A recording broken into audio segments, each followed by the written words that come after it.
What's up, everybody? It's your boy Cypher from TCG here, and I'm coming at you with another video. We're going to talk about some of the outside or spoilers that we have so far. We do not have the full set currently as of March 5th, but we do have a large majority of the set. I believe as of right now, there's like maybe 20 or 30 cards we don't see. But outside of the Fable, I don't really think anything should shake up the meta too much. But if something does, I will be doing a follow-up video talking about it.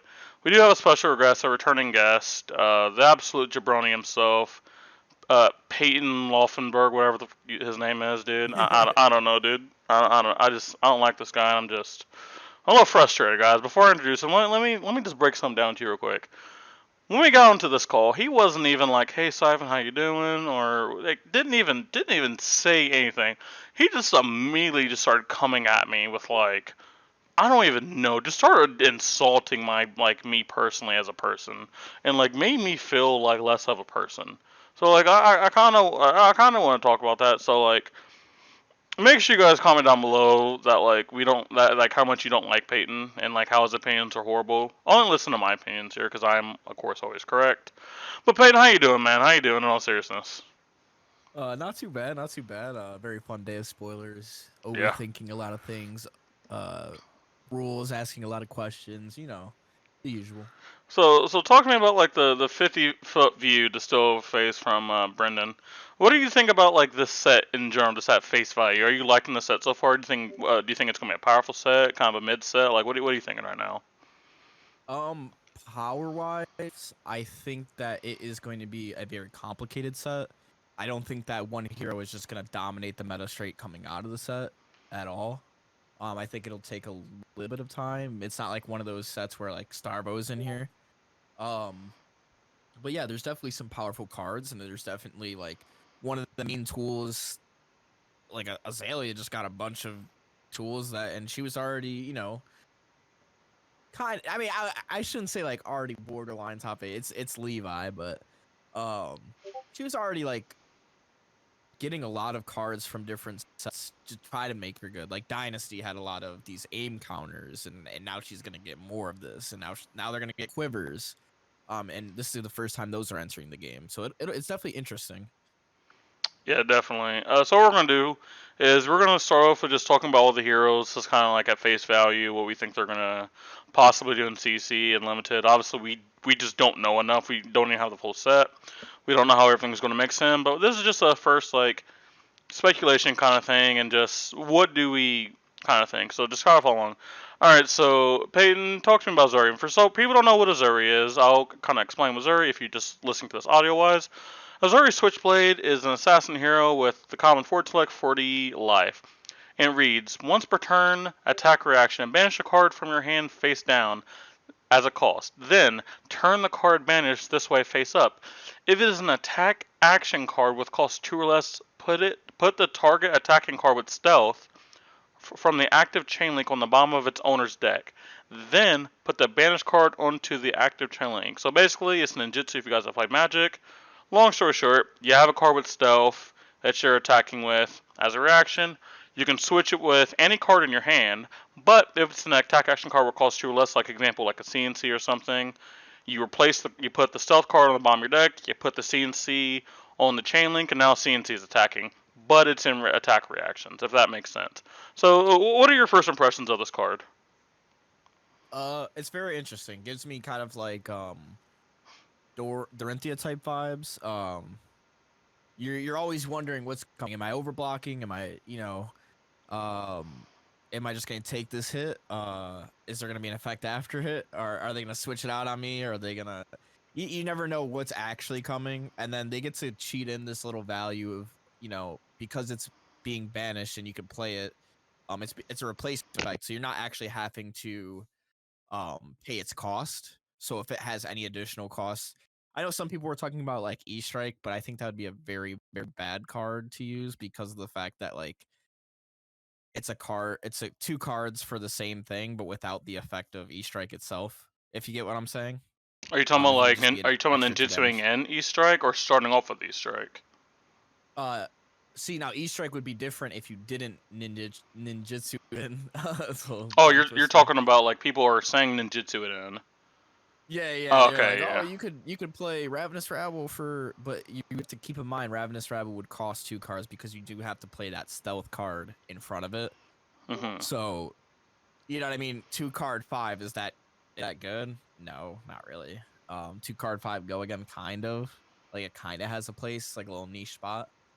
But I think a lot of this is going to be like efficient value of like playing a stealth card, maybe not even, you know what I mean, not even giving the stealth card the reaction to where you're replacing its effect. The opponent overblocks or underblocks depending on what you do. You get to see what they do first before you decide. You know what I mean? Yeah, I think you always have the ability, kind of like you said with Dory, is your opponent's always wrong. Kind of like, just like with Dawnblade. If someone underblock, if just someone face blocks Dawnblade, cool. Reactions, blow them out. If people overblock, you're like, you just gave me 3 cards for a 3 attack. Cool, I won that. I won that turn. Same thing here. If I just poke with a little 0 for 1 with stealth, that has no one hit besides maybe giving like a frailty token or something. Now you have to think, okay, he has 3 cards in hand. Do I think he's gonna put like in the 6 power stuff? Do I give him 2 cards? Well, that's not good because then they're gonna be like, cool, yeah, you blocked it out, and they're gonna go from that. Do they have some type of other attack reaction that they have, like a razor reflex, and then like something else that pumps up stuff? Well, now I get blown out again. There's a large chance, and that's why I enjoy the reaction step. I think players that can use this step the best, well, will get the most equity or the EV out of this hero. And I don't think it's as simple as attack with a 1 power, put in a CNC. Because I think just doing that all the time, I don't think that will only work a few times if you're doing it purely based off of that. But I think just really just looking at your hand, looking how your opponent's blocking, and you can think about what your opponent's like. What's the word I'm looking for? What do they commonly do? They always give you 2 cards no matter what.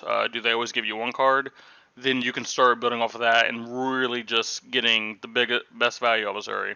I think it will probably be the hardest hero to start with out the gate because we just don't know how to even build Azuri. We know how to build any of the heroes, but like, what is the ratio of stealth cards versus Yes. reactions versus what are the cards I'm wanting to Jitsu in? I think CNC is like probably obvious, but then like after that, what else do we really put in? Like, what is actually the best? How often do we even use the attack reaction? Kind of like what you were saying. Do we actually use it every single turn? And And that's I gonna be the would biggest I thing. wouldn't, right? Because you need to keep a surplus of stealth cards in your deck. So I think later in the game you will end up having a 50% ratio if you only have a 30% in the beginning. You know what I mean? Hmm. So it might be a little bit slower in the beginning, but then once you start to cycle in those stealths, then you're like, okay, well now I got 50-50. So now it's more likely for me to draw this combo it's a lot of setup too because it's going to the what is it? The bottom of your deck, Yeah, it goes to the the bottom. Yeah. stealth. So you're able to stack this in a way too. So you're able to kind of have like a Crown of Seeds effect. You know what I mean? Not necessarily the same power level as Crown of Seeds, but you're able to stack your deck and pitch stack Hmm. efficiently. If you want blues late game or if you want reds late game, it all depends on how you build your deck, which is what I really do like about this hero. Hmm. One important rule for everyone to know about this, because I've seen this on the internet already. Let's say I forget what the actual name of the stuff card is. We'll talk about it later.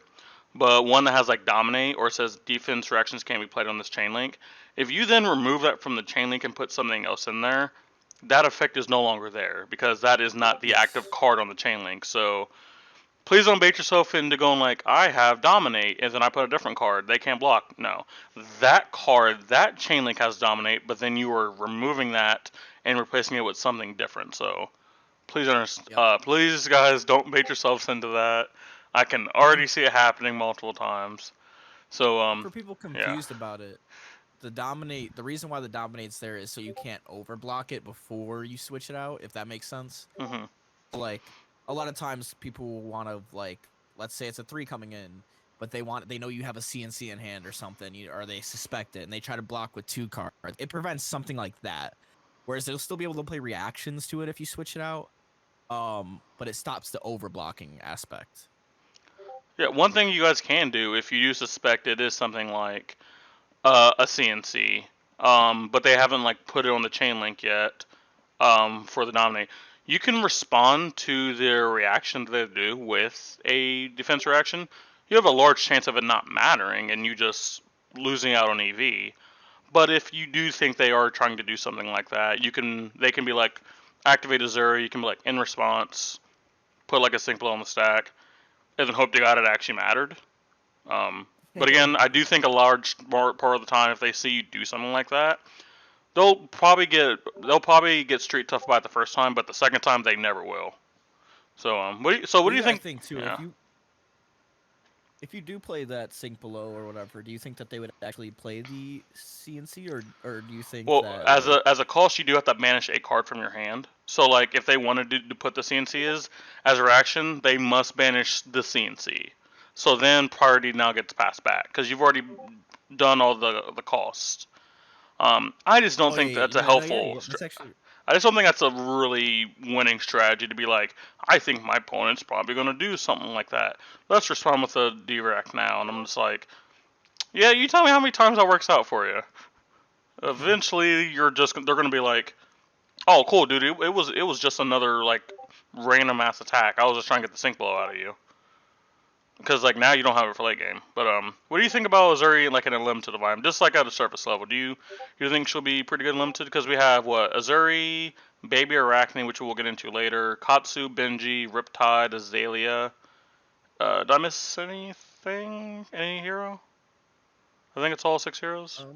yeah, no, all six. Is I it- think that Azuri will be the most complicated to pilot, but I feel like will be one of the better heroes to pilot. Like it's more complicated, but you could take advantage of newer players by being very confused about the what you're gonna be playing next, what the benefit is of it, and yeah, I think Azuri definitely has a really good place in limited for especially for the experienced player. 100% agree. So unfortunately, February does not have the Baby Arachne. Do you know what it does? Someone said it has something to do with Are you stealth. are you sure it doesn't have the baby rack? I have it It right here for February. okay. February. For some reason, it's just showing up as a blank. So what does the baby one do? Your first attack with stealth each turn has go again.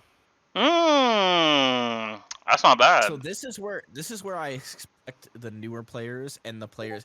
It's almost like Fi with Uprising. I always told newer players to definitely just pilot Fi and pick him every single time because he's an easier hero to pilot. I think Arachne will be the same way. Very powerful ability. All your stealth attack always has go again for the first attack. You know what I mean? That's really powerful and really simple. That's not bad. I like that. I like that a lot. Okay. Yeah, and I kind of agree with you. It has that kind of fight thing where you're like, it is very simple. Your attack will just go wider, and something like that. So like, if you go into like a backstab where they can't play defense or action, then go into an infiltrate, like that could be something very powerful because maybe they overcommit to the backstab, thinking you might activate Azuri. Oh wait, no, I'm thinking of both heroes at the same time. Yeah. Either way, the point Yeah. still stands. It's like if they commit to one of your stealth cards because they have like a devastating on hit, you can then be like, cool, play another one, and like if it is like backstab and infiltrate, like they have to give you cards because like letting a card like infiltrate, which we're going to later, is like they can't let that happen. But they might have had to overcommit to the backstab because then you could have things like your attack reactions in there that care about stealth, and it can get to a big mess, and that's why I do like assassin, especially unlimited. It would have been very interesting to play other Arachne Unlimited just to see how good it would have been, but obviously we do get an Arachne in some type of form of Unlimited, which I think Arachne will perform pretty well. Hey, you want to get off my screen, antivirus software? Thank you. Alright. I do Yeah, think yeah. that Arachne uses the stealth cards a little bit better. Mm-hmm. For limited at least, because something like backstab where defense can't be played from this chain link will now work for your next attack as well, which is really big. Also things like infect that creates a blood pox token. um it's just on hits that you know aren't going to be replaced, so you know, like, oh, I have to block this one cost with go again that's coming in. Oh, like, you know what I mean? So Alright. very, very interesting. All right. Next, we have the new daggers that are coming here.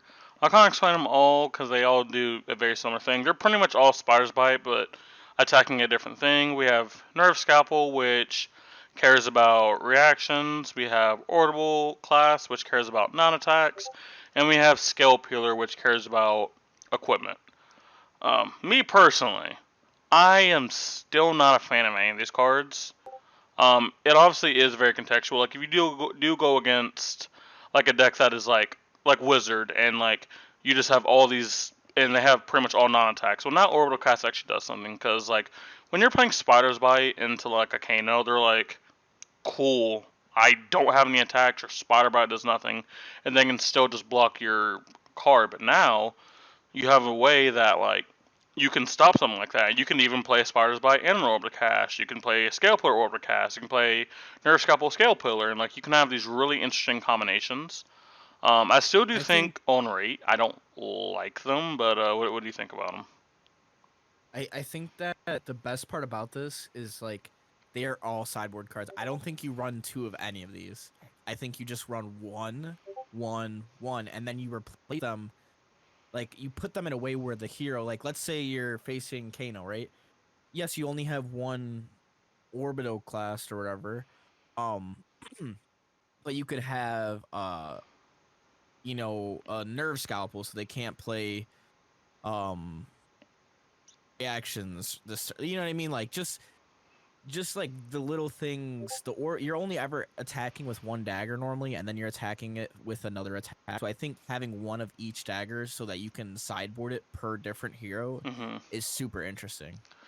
The one thing I do not Like, like about this, though, to get in there real quick, these are all mhm. majestic, and that is one big thing to make sure everyone does understand. These are your majestic slots. There is a few more, obviously, but these are going to be a little bit harder to get actually in limited if you guys are playing limited. Oh yeah, 100%. As they should too. I mean, I don't think something that will minus one, like being able to play a scale peeler, minusing one, and then playing like a backstab, and then playing, you know what I mean, another attack. That would just be a little bit too much. I think the normal daggers will have something very simple, if there is one beforehand. we Uh, we don't know yet. It I might be hope number so. 4, I hope so. which I would assume.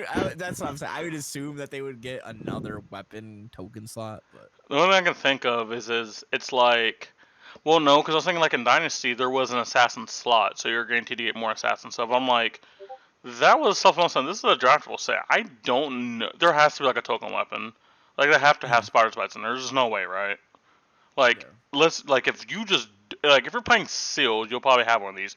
But if you're playing draft and like you don't see one of these and there's no token weapon, like, ugh. Well, that's the thing though. Spiders were rare, right? I They don't were rares in actually Dynasty. remember. That probably sounds right. Yeah, that sounds right. So who knows? But they might. I think they've scaled back on some of them before with the rarities. So Hmm. Next, we have Redback Shroud. This is a assassin chest with one block. Whenever Redback Shroud is in your graveyard, at the start of your turn, you may destroy 2 silver you control. If you do, equip Redback Shroud. Attack reaction, destroy this. The next attack reaction you play costs one less to play. It does have Battle Worn, so you can block and it will stay just like the rest of equipment, and it is a legendary slot. What are we thinking about this? um, I personally don't like it. it really depends on how much silver you're planning to create because you already have so much equipment that you want to try to buy back with assassin at the moment. Um, and is this worth that slot over Tunic when you could just after 3 turns you get it back for free? Yes, it doesn't. It's not able to be, blocked with multiple times. Um, but it would also make your attack reaction cost one less. You know what I mean?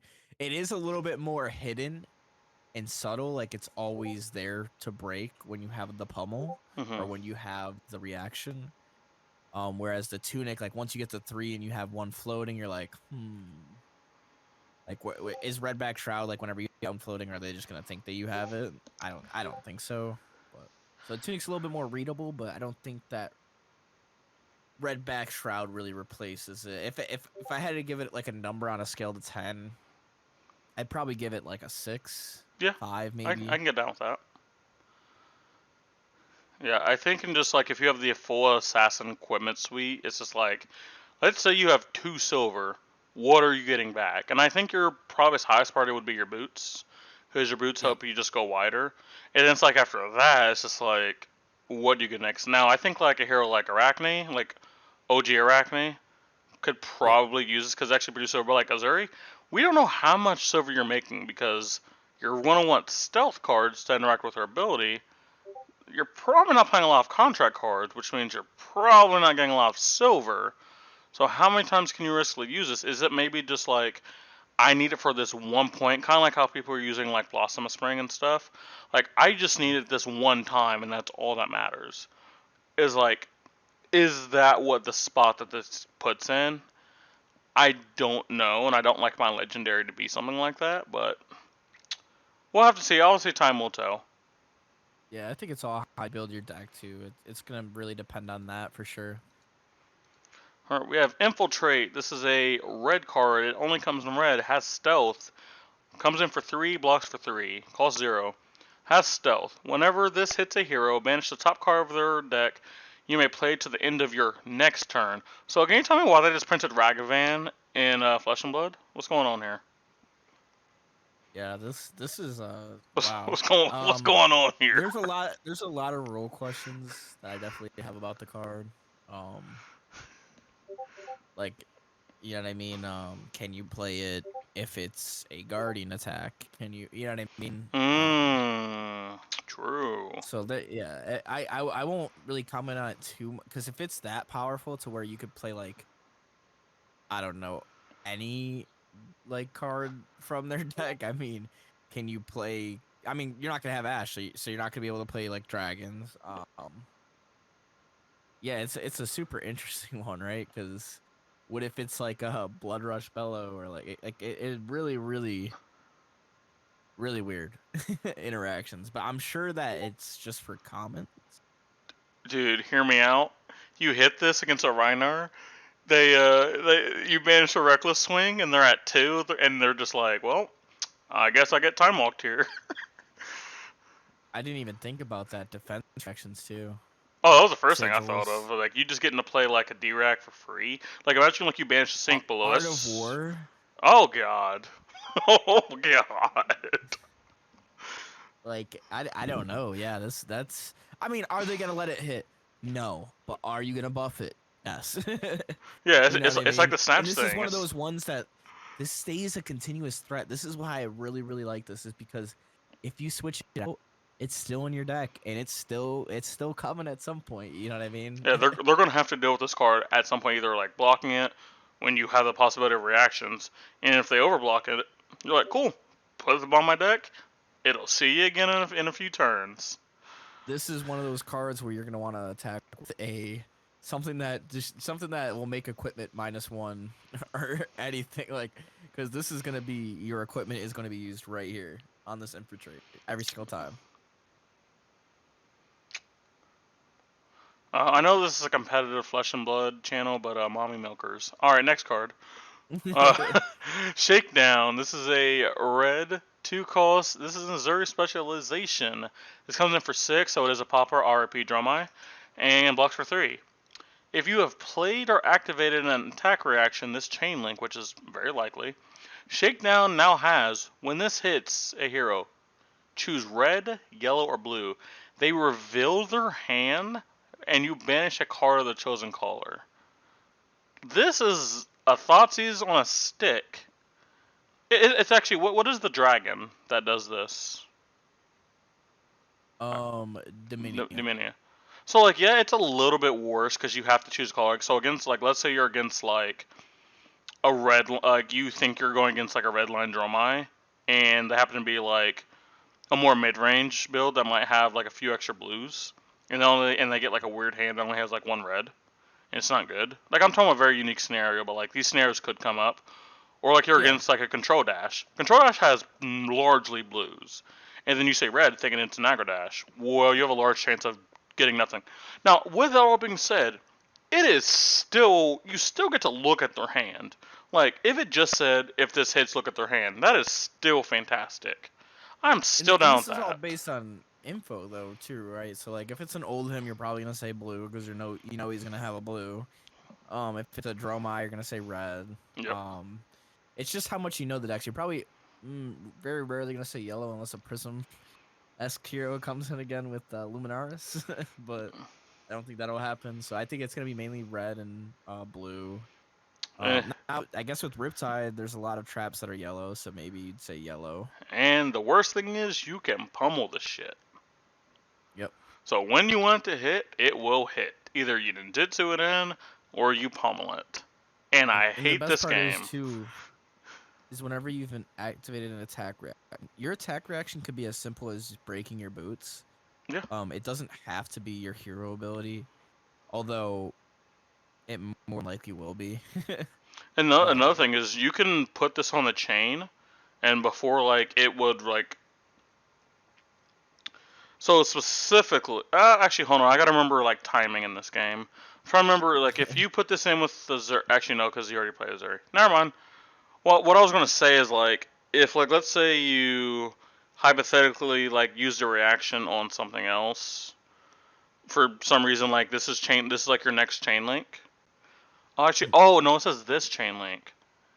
Yeah. Oh, so you wouldn't be able to break the chain. But, like, if your first card, like, with Stealth or something had go again, this is, like, the second attack, no, you're still fine. As long as you've played a reaction. For some reason, I was thinking the card was more complicated with that clause than it was. Too. It's not the combat chain. Yeah, so you'd have to react with it, like yeah, either putting it in with her ability or pummel it, or which I think is probably the thing you're gonna do the most is like Azuri this thing in. Yeah, I mean, if you had to give it a rating, like, what do you think? Like, I'm thinking 7. I definitely think 7 or 8. I think this is just powerful. It's at the end of the day, it is still a 2 for 6 block 3. Like, that is not nothing. That is not nothing. With it on hit. Right. And now, like, if you told me this was like a 3 for 6 with like, or even like a 2 for 6 with a 2 block, I'm like, maybe the power level goes down. At the end of the day, even if the text is not relevant, it is a 2 for 6 that blocks for 3. That is all you can really ask for, and it has upside, which is non hit. Yes. Yep. I like it. Next, we have Spreading Plague. As of right now, it's only yellow, cost 1. It is an attack reaction that blocks for 3. Create X Blood Rock Pox tokens under defending hero's control, where X is the number defending cards as chain link. I think this card is absolutely stupid, because it's like, here's the thing. You could just be responsible and block with 2 cards. Because, like, dude, they're coming with a 6 power, I'm going to block with 2 cards, easy. They're like, and now you're going to take 4 damage on your turn, because now you probably only have 2 cards on your turn to use.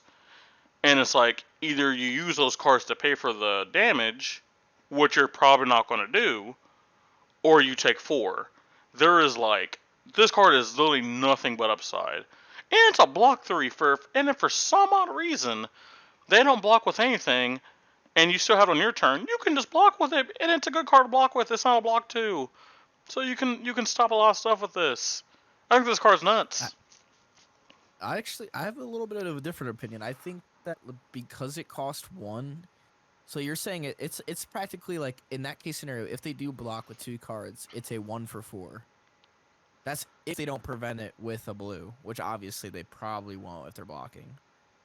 But yeah, I don't see it really being that useful, other than the fact of, Oldhim decks, and I think that's a niche that they wanted to hit. They wanted to make sure that Assassin can have some sort of tools versus Oldhim decks, because it says number of defending cards this chain link. It does not say defending, attack action cards or defending action cards.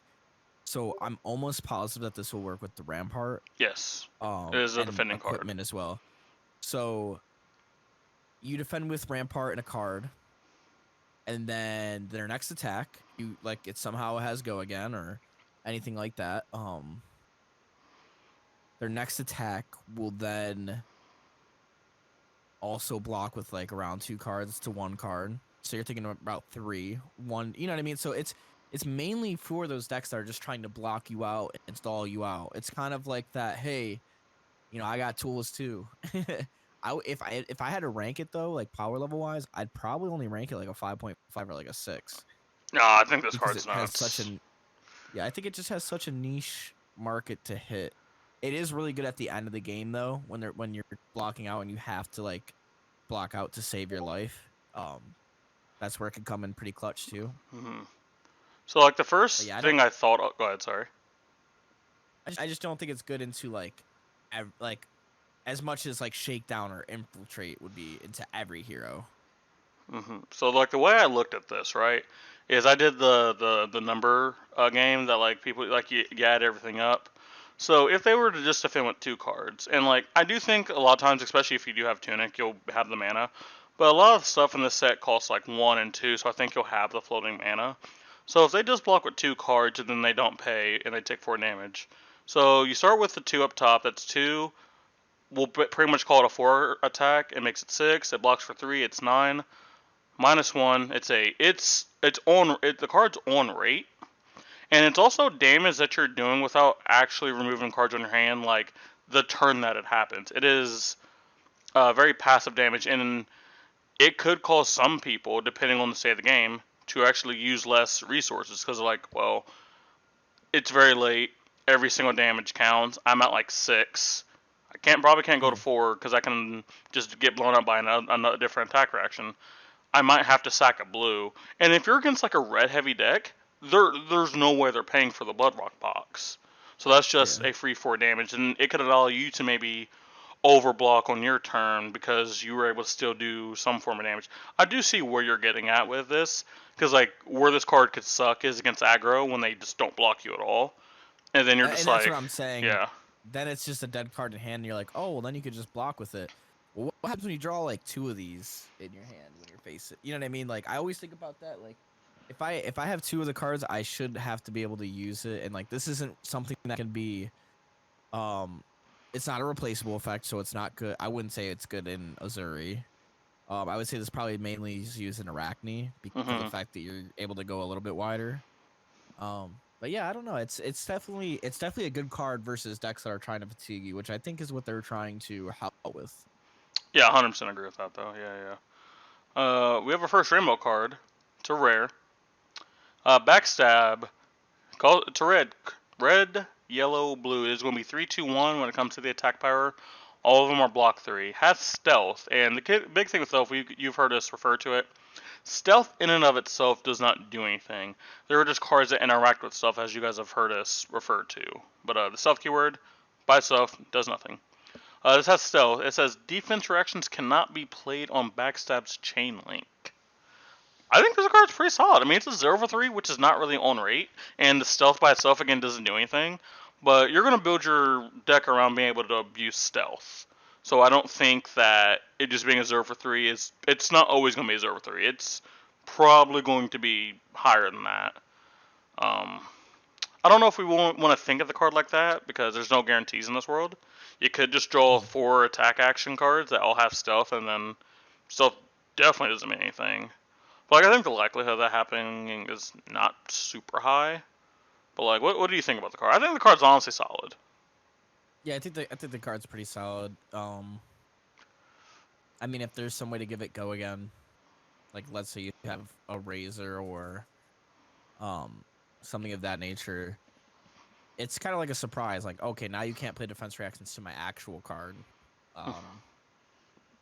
Because like in itself, it's like not the greatest because of the fact that you're mainly going to be replacing it with Azuri, but in limited, especially with Arachne, giving it go again, and then just attacking with a devastating on hit, something like infiltrate, or even like something that would be coming in for like probably around the range of 4, where they would need D-react to kind of go against it. I think it's a really good card. Absolutely, Card. claps Riptide. I'd probably give it like obviously it's a rare. I'd probably set it close to the 4 range, but that's pretty good for a rare. Like I would say that's pretty good for a rare. Yeah, it's not the thing you should build your deck around. It's just a solid piece. Fits in the deck. All right, next. And it's needed too, right? Oh, 100%. So next we have a very, very interesting card. And this is where I'm definitely excited because this has a lot of upside, a little bit of downside. So this is Sneak Attack. Comes in at just red for 2, and it's a 3 attack, 2 block. So not really great stats, but it says if you have played or activated an attack reaction in this chain link, it gets +4.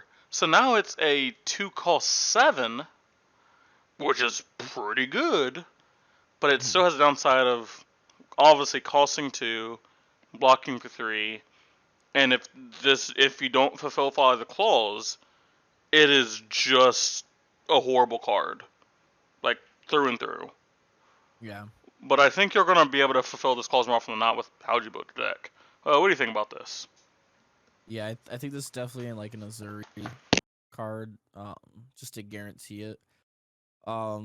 And I do think that it's kind of like it's like E-Strike. You can only choose the +2 mode.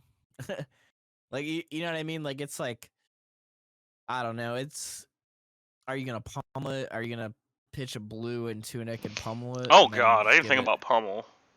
Yeah, because it is a 2 cost. Or are you gonna use this as a replacement effect and just try to get that damage to kill your opponent at the end? If I had to rate it, I'd probably give it like a 5. I think it's an assassin card that's kind of like what's that one card? Stony like Warthog. Sonny went on, yeah. Yeah, I think it's kind of like in the same realm, but it's an assassin card, and a lot of like your reactions work with assassin cards specifically, so it's just like a better version for you. Dude, if someone pummels this against me, I'm gonna baby rage. Cause that's a 2 for 11, which is gross, and I would hate my life. But no, that's actually pretty solid.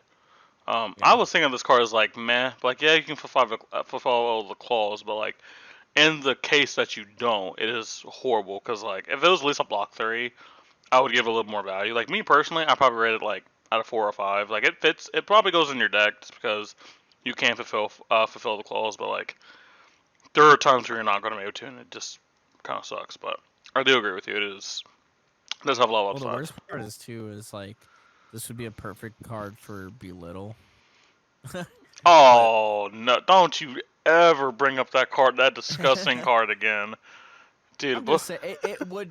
I mean, it's practically like Shrill of Skull form Oh yeah, true. for assassin. Like it's just it's that level of power. You know what I mean? Like I'm pretty sure Shrill of Skull form is also a 2 for 7 Yeah. once you fill the clause.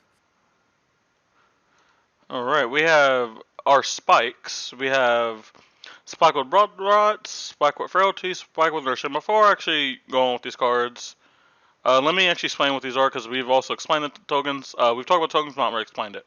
So what Blood Rock Pox is at the and these are all auras tokens. At the beginning of your end phase, you give this to your opponent more often times than not. At the beginning of your end phase, destroy a Blood Rock Pox. Then it deals 2 damage to you unless you pay 3. This is not something you can block. You must pay it or mitigate it with like an Oasis Respite. But you'd have to Oasis Respite before the trigger, and that's just horrible. Like if you have to do stuff like that. So deals 2 damage to you unless you pay 3. Frailty says your attack action cards played from Arsenal and your weapon attacks have -1. And at the beginning of your end phase, destroy it. And then we have Inertia, which is at the beginning of your end phase, destroy Inertia, then put all cards from your hand and arsenal at the bottom of your deck. And remember, it is tap, triggers, arsenal, pass. So you'll have this trigger before anything else happens. So you have to do this thing before you get to draw back up and stuff. But those are the tokens. So when we refer to like the names of the tokens, now you guys kind of understand.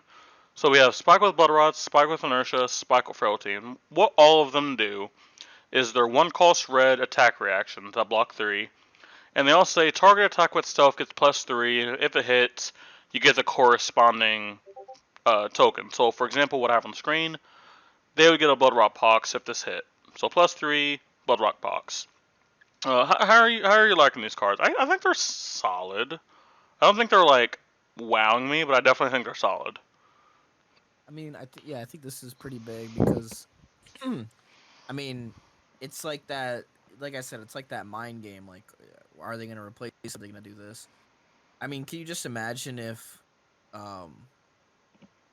somebody played like Infect or any of these cards, and then they just like infiltrate, right? Instead of like replacing it like you thought they were gonna do, they just buff it. Oh, then it's And just a then blowout. yeah, and that's the thing too, is you never know what's gonna happen. Like, if they overblock it, you just don't use it. You know what I mean? It's like especially for Arachne, I feel like in the draft format, the stealth always has go again, so they're not fighting for that go again slot. Yeah, and then you could just give it +3, and if it doesn't work on your first attack, you just use it with your second one. And if they're blocking out that much, you're probably winning anyway. Yeah, So you're just running card economy at that point. And to lose those, you overblock it so they can't do something like this.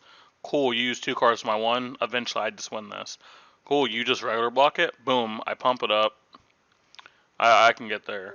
Um, Obviously, you'll have to build around the deck to be able to have that counter, but this is kind of what me and you talked about. We think Tunic is probably just the best for these kind of decks, because then you can just Tunic and do this, because it's not always guaranteed you'll have a floating resource or an extra card in your hand. And yep. I think just again having that Tunic resource to be able to do something like this, like a 1 card, like a 2 card hand with just like a 0 for 3, this and like Tunic up is like so scary, because then you have the ability to either do this and just do something in Missouri, or just the attack straight up. And I think more attack reactions really, I think it gives more skill to the game. Because now it's just like, it's not like, alright, I swing 6, you block 2 cards. Our card, you swing 6, I block 2. Now you have these interesting games, and that's why I think Dory is like really good.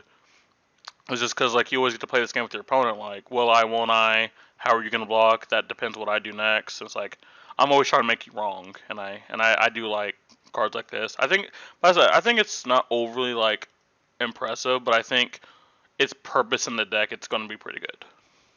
Yeah.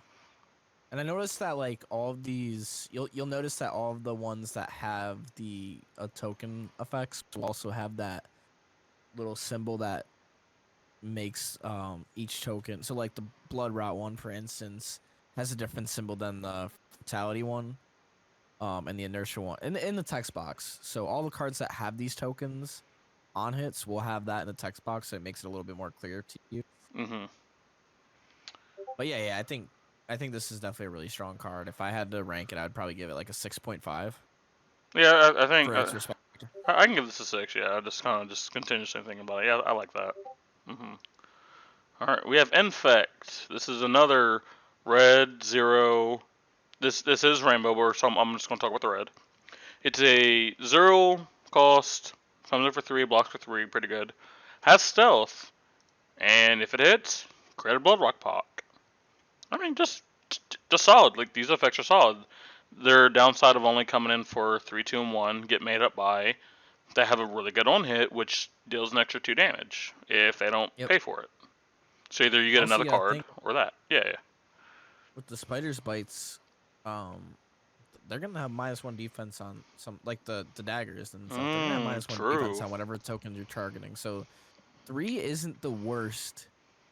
Like as much as people think, as people are so used to 0 for 4s coming in for that break point, but now your 0 for 4 or your 0 for 3s are looking a little bit better too. So yeah, I think this is pretty strong. I think it's just the same as a lot of the other ones. Where it's like it's not crazy overpowered, but it fits and it is needed in the deck. So I would definitely give it a 4. Yep, same thing here.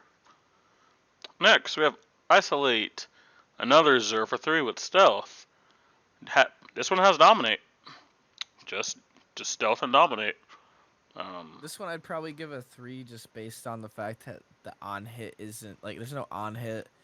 And the dominate effect is really only good if you have like the perfect hand set up for it. The dominate trigger, not being able to overblock this card and then replacing it. Yeah, I'm just agree. Like ones. It's kind of mid, but like you're gonna want some amount of stealth cards, and like this probably just makes the cut because it has the word stealth on it. Yep, this is like one of those ones where you're picking it because stealth's just needed in the deck. All right, we have. I don't know how to say this, so I'm just gonna you guys just look at the screen. You know what? I'm gonna try it. Malign. Mulligan. Mulligan, there we go. Alright, this is another 0 for 3 with stealth, but this one has damage that would be dealt by... can't be prevented. That's interesting text there. How relevant do we actually think that text is? Like So for draft, very relevant. Because of the prevention, like wording. I think that there is I think it's a common. It is a common. The one that prevents damage, and that's going to be used a lot. Are you talking about the equipment?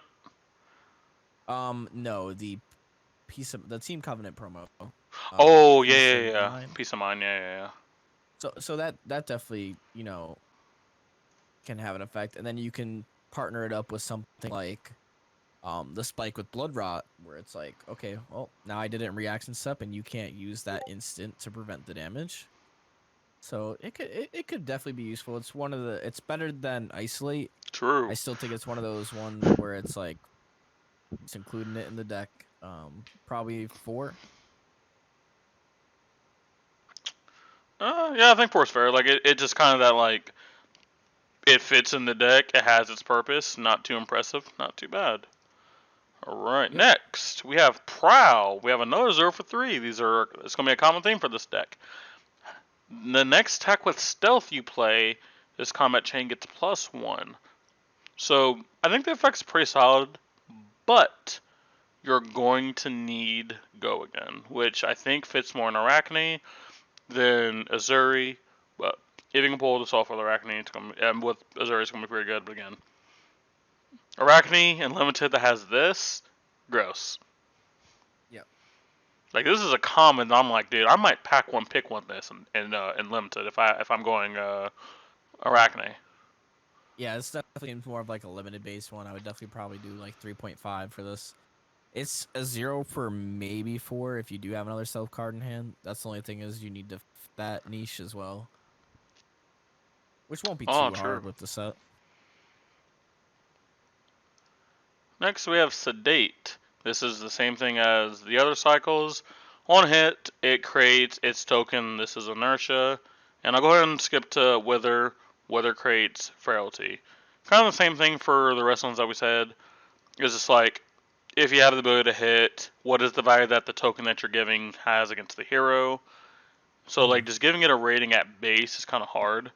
Because an Inertia token against like a Kano, for example, absolutely just sucks, because then they're like, well, there goes my Aether Wildfire, I have to put them on my deck. But like, if you do that versus a deck that like really just plays hand to hand, doesn't really matter. Same thing with Frailty. Yeah. If they're not a weapon based deck, or they don't really play from their arsenal, they don't care. Sedate would be good versus like Riptide, and then I think Wither would be great versus Ninja, so it kind of gives you like options. Depending on which one you think will be the best in your pool, or depending on which one to play is based on that as well. So I definitely probably give them the same rating, like 4. Yep, they fit in the deck, and if they hit, you're looking pretty good. Yep. Last card for the assassins that we have right now is Razor's Edge, which is actually one of the first cards we've seen. Target attack action with stealth gets +3, and that's it. I mean, it doesn't have the upside of like an on-hit like the Blood Rocks ones do, but this one costs 0, so you don't need the extra resource. You can just give something +3, which again, if it's like what we talked about earlier, Infiltrate. You come in with Infiltrate, now they're going to be like, well, is this coming in for 6? Is this coming in for 3? What is this actually coming in for? And if they just block 3 and they don't have a D-React, it's a blowout. And I think I think that's where these attack reactions are going to look pretty good. So I think this is like a 4 or 5, like pretty solid. Just goes in the deck because it fits pretty well. Yeah, I would definitely say 4.5 for sure. All right, so that's the assassin cards. So like, give me like a rundown. What do you think of the assassin cards? I personally think the assassin cards are pretty good. Like I said, they do need a lot of synergy with each other. It's a synergy-based deck, but that's not really a problem because synergy-based decks usually work out because every single deck is the engine. So like, I give Assassin overall, I give it a 5.5, 6. I think it's going to be pretty good in TC. In Constructed, however, in Limited, however, It might be too good and limited, at least on the surface. There's a lot of degenerate stuff going on here. Yeah, I definitely think that like if I were to, I definitely like it in the fact that it kind of reminds me of Dromai, where like Dromai, you're figuring out what dragon is best to play versus your opponent depending on which hero they're playing, even if you have the same deck. And I think Assassin kind of is falling in line with that. Like, um, inertia is gonna make them the Riptides, you know what I mean, like want to defend, overblock this because you don't want to get rid of your arsenal. And Azalea needs her arsenal. But versus the ninjas, it's not really gonna do much because they're playing all their cards, right? Hmm. So you have to pick and choose whether. That's why I like it. It's like you get to make your choice depending on what your hero or what hero you're facing is, which is kind of really cool. Reminds me of Dromai, and obviously I love Dromai. Yeah, I agree. I also hate Dromai. Ignore because my hero is Dromai's Prism. This is not Dromai. It just happens to have Dromai's hero. Um, By the way, guys, we do have a special guest coming in the next 3 hours. The reason I say 3 hours because he does like to be slow. We have the boy Lasers coming.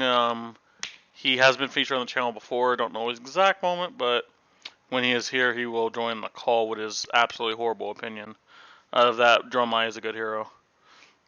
But all right, now we're going into the ninjas. We have Katsu, we have Big Katsu, Little Katsu, and then we have Benji, Only, and Young. For all the people wanting adult Benji, you will have to continue waiting.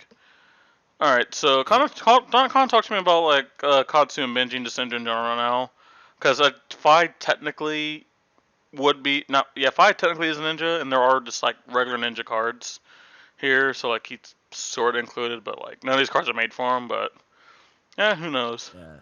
Oh, what are you thinking right now about Ninja? I think Ninja's always like a really powerful. I mean, look at just like what Fi did to the draft format. I don't think that it's obviously that level of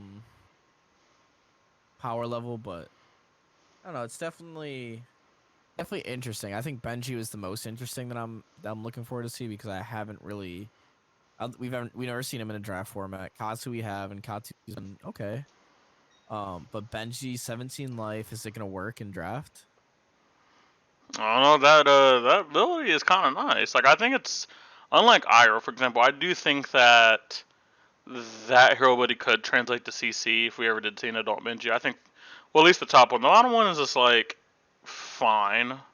It's not great, but like if you build your deck around that top ability, you could just go nuts.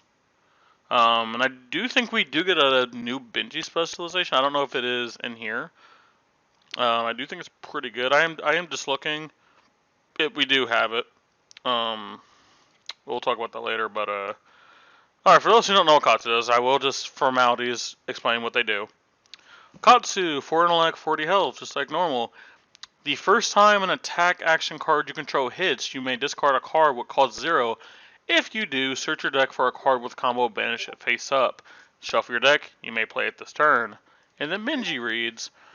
And importantly, Benji is 17 life, a little bit lower. Attack action cards you control with 2 or less base power cannot be defended by cards from hand. Once per turn effect. Whenever an attack action card you control hits, your next attack this turn gains +1. Alright, first thing we have Mask of Many Faces. This is a common headpiece which I do like to see, especially in Limited. Instant, pay red, destroy Mask of Many Faces as cost. You name a card, the next attack action card you play this turn gains that name. And I think this spawned a really cool meme. Mom, can we have a Spreading Flames? No, we have a Spreading Flames at home. This is Spreading Flames. But Yeah. I think this is pretty good for what a lot of the cards are trying to accomplish. They need specific names, and you may not always have it, but now you can always have whatever name you'd like. It is a one-time effect, but sometimes you only need it one time. Like if you're running the Dishonored line, you just need Dishonored someone one time, and it's kind of wraps. So what are you thinking? I'm definitely thinking this is probably really good in draft. Um, Anything that can give you +3 damage or +2 damage, in draft as a common level, like this is gonna be a very like 2 people are probably gonna have this equipment in draft in a pot of 8. Yeah, this definitely gives me a little bit of worry.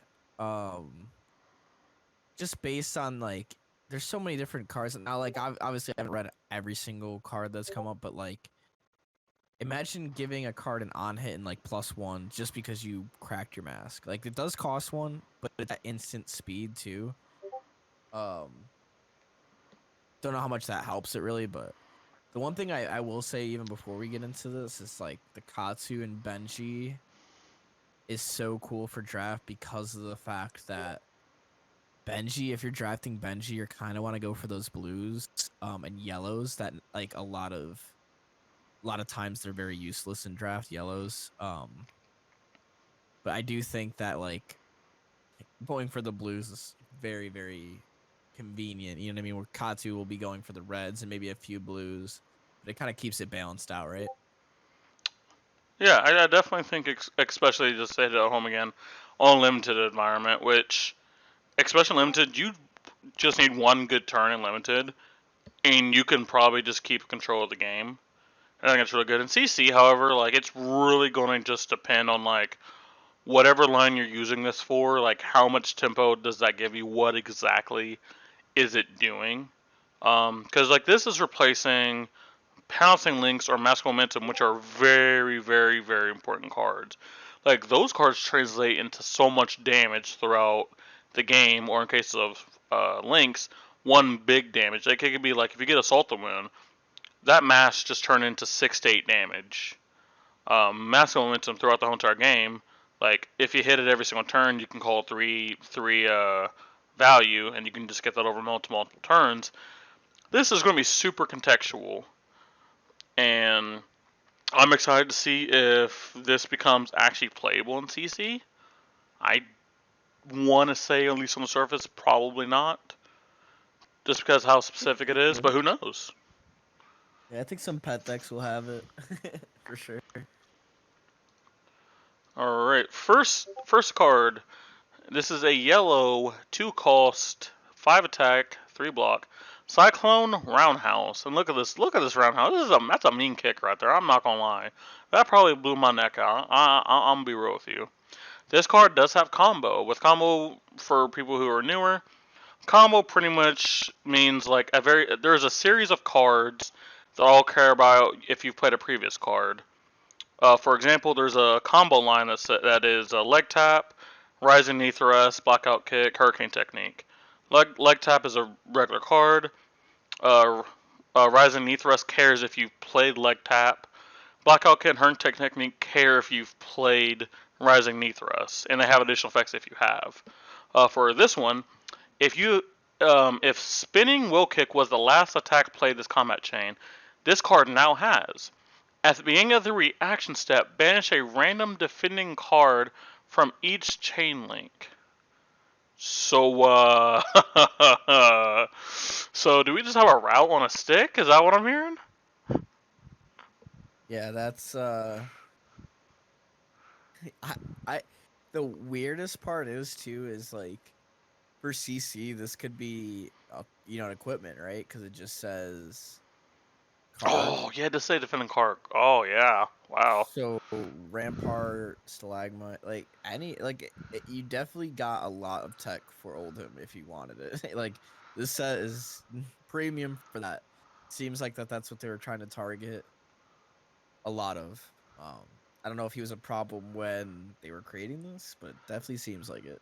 I mean, I don't know when they started this, but like I would say Prism was close to outlining, and like we all knew that once Prism got Oldhim would be a menace. Yeah. Which he has proven to be. So like I would probably say they've had stuff like this in mind. But yeah, I think this card's very, very solid. This could be a very good game closer. Because unlike a lot of times, a 2 for 5 they can just cover up with 2 cards. But if they're like at like 2 life, they actually have to give you 3 cards. Because like if you just return one of them, now they're only blocking like 2 or 3, that could kill them. So now you just get more EV, and that's the thing. They probably would have blocked out other stuff on your chain to like prevent like a mass trigger. So like there could be a situation where they don't have any cards to give you, or they just don't care. But in the event they do, they just get blown out. So like now I'm wondering the ambiguity. Do people actually even put cards in front of this? Because what it's now doing is if they put like one card in front, well, cool, I just got to peek at a card in your hand. Here, have it back. They give you two No, cards. you don't What, even yeah. give it back, right? You banish it. Oh crap! Oh wow, this is oh Jesus Lord. That's what I'm saying. Like this is up there in the power level. If I had to rate Oh your wait! card, Oh I'd my give gosh! this like Oh my an gosh! 8.5. Wait! I could banish your ramp. No way. Now it's banish a random defending card. So Oh, this is random. Okay, but even still, how from depending on. each chain link too. Oh my. So if you just don't break the chain, oh my gosh. No, I don't think the damage will come through. Obviously, after it resolves. Where this matters is the fact that, let's say somebody blocks with grasp on that first chain to block out your, one of your on hits. Then they block with flames, like, you know what I mean, like not flames comforters, because obviously Runeblade wouldn't have that, but they block with like Arcanite Skullcap on another one to block a mass trigger, and then all of a sudden you come with this. Now you're banishing. Oh my gosh. Every single card from the chain link. It's just defending card, not like action. Oh my lord. Oh wait, you know what? It's just okay. Wait, no, it does say from each chain link. Yeah. Okay. So like if you swing 3 times and then give you 1 card from each, you just banish 3 things. Oh my gosh. Wait. Banishing instead of it going to graveyard is not really that great. It only really matters for the card that's actually on that link right now. But yeah. But even, like there's blowout chance for this if they. I mean, they're gonna know the line. Maybe not off the start, but like in a few months, they're gonna know this line and probably prepare for that. But especially newer players will be devastated by this. This will be the route. This will be the surging strike. That people will have to get used to. Jesus. Yeah, because I mean, yeah, this is just and the fact that you could banish an equipment that could be very, very good. Because I want to say, how does Assassin's equipment work? When it blocks, it stays there. Oh no! So they would have to buy it back from the graveyard. You pay it from the graveyard to the banish zone, though, right? Yeah, so it's gone. It's gone. So this would get rid of their this would get rid of a lot of problems. Very interesting card. I'd definitely rate this an 8.5. Very powerful. Dude, I just want some jabroni to like I just want them to block with their fucking rampart. And I'm gonna be like, think about it, like Phantasmal Footsteps, even like. Oh, gee, it just gets better. It just gets better over time too, because there's gonna be more impactful equipment. Yeah. Okay, yeah. Granted, you're probably not gonna block like too much with the Phantasms, but just like ideas, you know. Fucking 8.5. I'm fucking in there. All right, the card that started it all, the one that got everyone hyped for Katsu. We have Dishonor. This is a blue block 3, costs 0, comes in for 2. If Bonds of Ancestry was the last attack this combat chain, this card now has +2, bringing up to 4, and when this, and that's just the common part.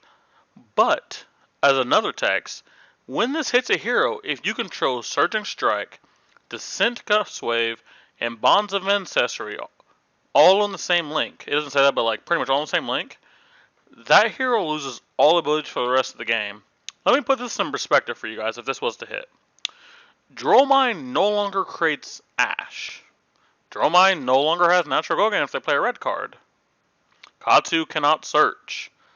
Arachne does not have Contract. Dash flips you off because they don't care. But you guys, but you guys get what I'm saying. Like, this is scary power. Odin can no longer react, like with their hero ability. Like, Icelander. This hits Icelander. I don't know if their deck functions correctly, because. But you gotta be realistic, all right. How many of these combo cards do you have to play for it to go? So this line, I'm trying to think how much mana this would cost. Let me cheat real quick. So Bonds of Ancestry would technically cost 0 if you have a card with Gust Wave in the name. Descent Gust Wave was it? It was Surging Strike, Descent Gust Wave, Bonds of Ancestry. So Surging Strike is 2. Descent And Gust Wave just would letting you be know, 0. Yeah. Michael wasn't here, by the way, so I didn't know if he just left. I believe so. What the? Dude, He just wasn't talking. I don't believe so. this fucking guy. He said I don't have the image. Call you swine. Don't worry, I called him a swine. This fucking guy.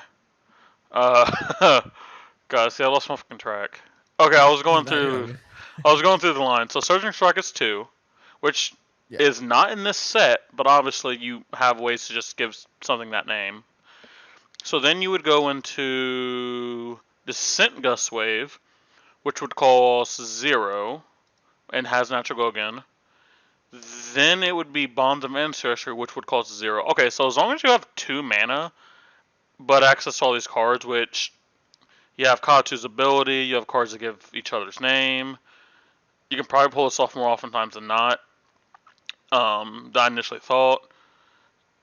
Yeah, you just need 2 mana, but obviously, like, you would need one of the cards in Arsenal. You're probably at least want a blue, in case, like, just in case, like, you want to attack with a Kodachi, just get like a wider link. But even like a yellow pays for this whole entire chain. Now getting it to hit would be the hardest part. Yeah. Now like Well, Benji, they would know the line. Benji could get this to hit because they can't block. They couldn't block. Oh no, they only couldn't block Dishonor. So they couldn't block Dishonor, but they could block something else. But the only thing that matters is like Dishonor hitting. No, actually, I might flip flop. I don't know how consistently you get this to hit. Yeah, it's a very hard one to pull off. I'd probably have to rate it like a 4.5. It is a blue. It is a blue that has text. Like I still think it's good. It's a blue 0 block 3 that has pretty good text. So. Oh, I like it. All right. So I'm gonna go ahead and I'm gonna go ahead and make a prediction ahead of time. So Michael said he got a call in Discord from an old friend. He'll be back. He's not gonna be back. I'm gonna go ahead and say that ahead of time. It's just watch it happen. He won't be back. But move on to the next card. Head leads the tail. This is a red 1 cost. When this attacks, name another card. Attack actions cards with that name have +1 as combat. Now, this is just a generic. You could do some spicy stuff with Phoenix Flames, but I don't think you're playing this card in Fi. But I could see it. I think it's a decent card. I think it's a very good card. I think this is basically a third tiger. What is it? Tiger's Fist or Tiger Swipe? The one that buffs all your crouching tigers by 1. So you true, yeah. You can just go ham. Yeah, that's what the deck needed for that version of Katsu. Yeah, I think it's a really good card. I would definitely have to rate it like 6 probably. It's Katsu hasn't been really effective, but this definitely gives it a little bit more potential. Especially with the other combo cards that you're getting. Oh, I definitely do like it. Now, we have another card called Wander with Purpose. This is a Benji specialization that is really just Katsu's hero ability. But I will read it. It says, when this hits, you may discard a card with 0 cost from your hand. When you do, search your deck for a card with combo, banish it, shuffle, you may play it this turn. It's literally just Katsu's ability on a card now that Benji can use. But here's the thing, I think that's perfectly fine. Because then you can... It really is. I think that's fine. I think Katsu's ability is actually just powerful. So, the main reason why I think they added this, so I think Mask of the Pouncing Lynx was meant for Benji. Then it's banned. This could have even been a last minute inclusion. I know they say they make the sets beforehand, but I'm sure they leave a little bit of space and leeway for the last couple cards. This could have been something that they were thinking of when they banned Mask of the Pouncing Lynx. Mm-hmm. And that's why I say that is because I think they wanted some way for you to fetch his combo card. And when you can't do that, it is very, very, very difficult to get a lot of the stuff that he wants to do off. Like, Springtime is Spring Tidings a combo card? I want to say no, but I'm also like a filthy casual. Yeah, let me check this real quick because that would make a big I difference. really don't. I don't think it is because it wouldn't make sense I as don't a think it would combo be card. because I think it just cares about how many times you've hit. I think. Yeah, it's not okay. So, but still, you could get a combo. I don't know, it's just nice. Like I don't know, it's a good replacement. Not even really good replacement because I think Mask of the Pouncing Lynx is just better, but Oh yeah, of course.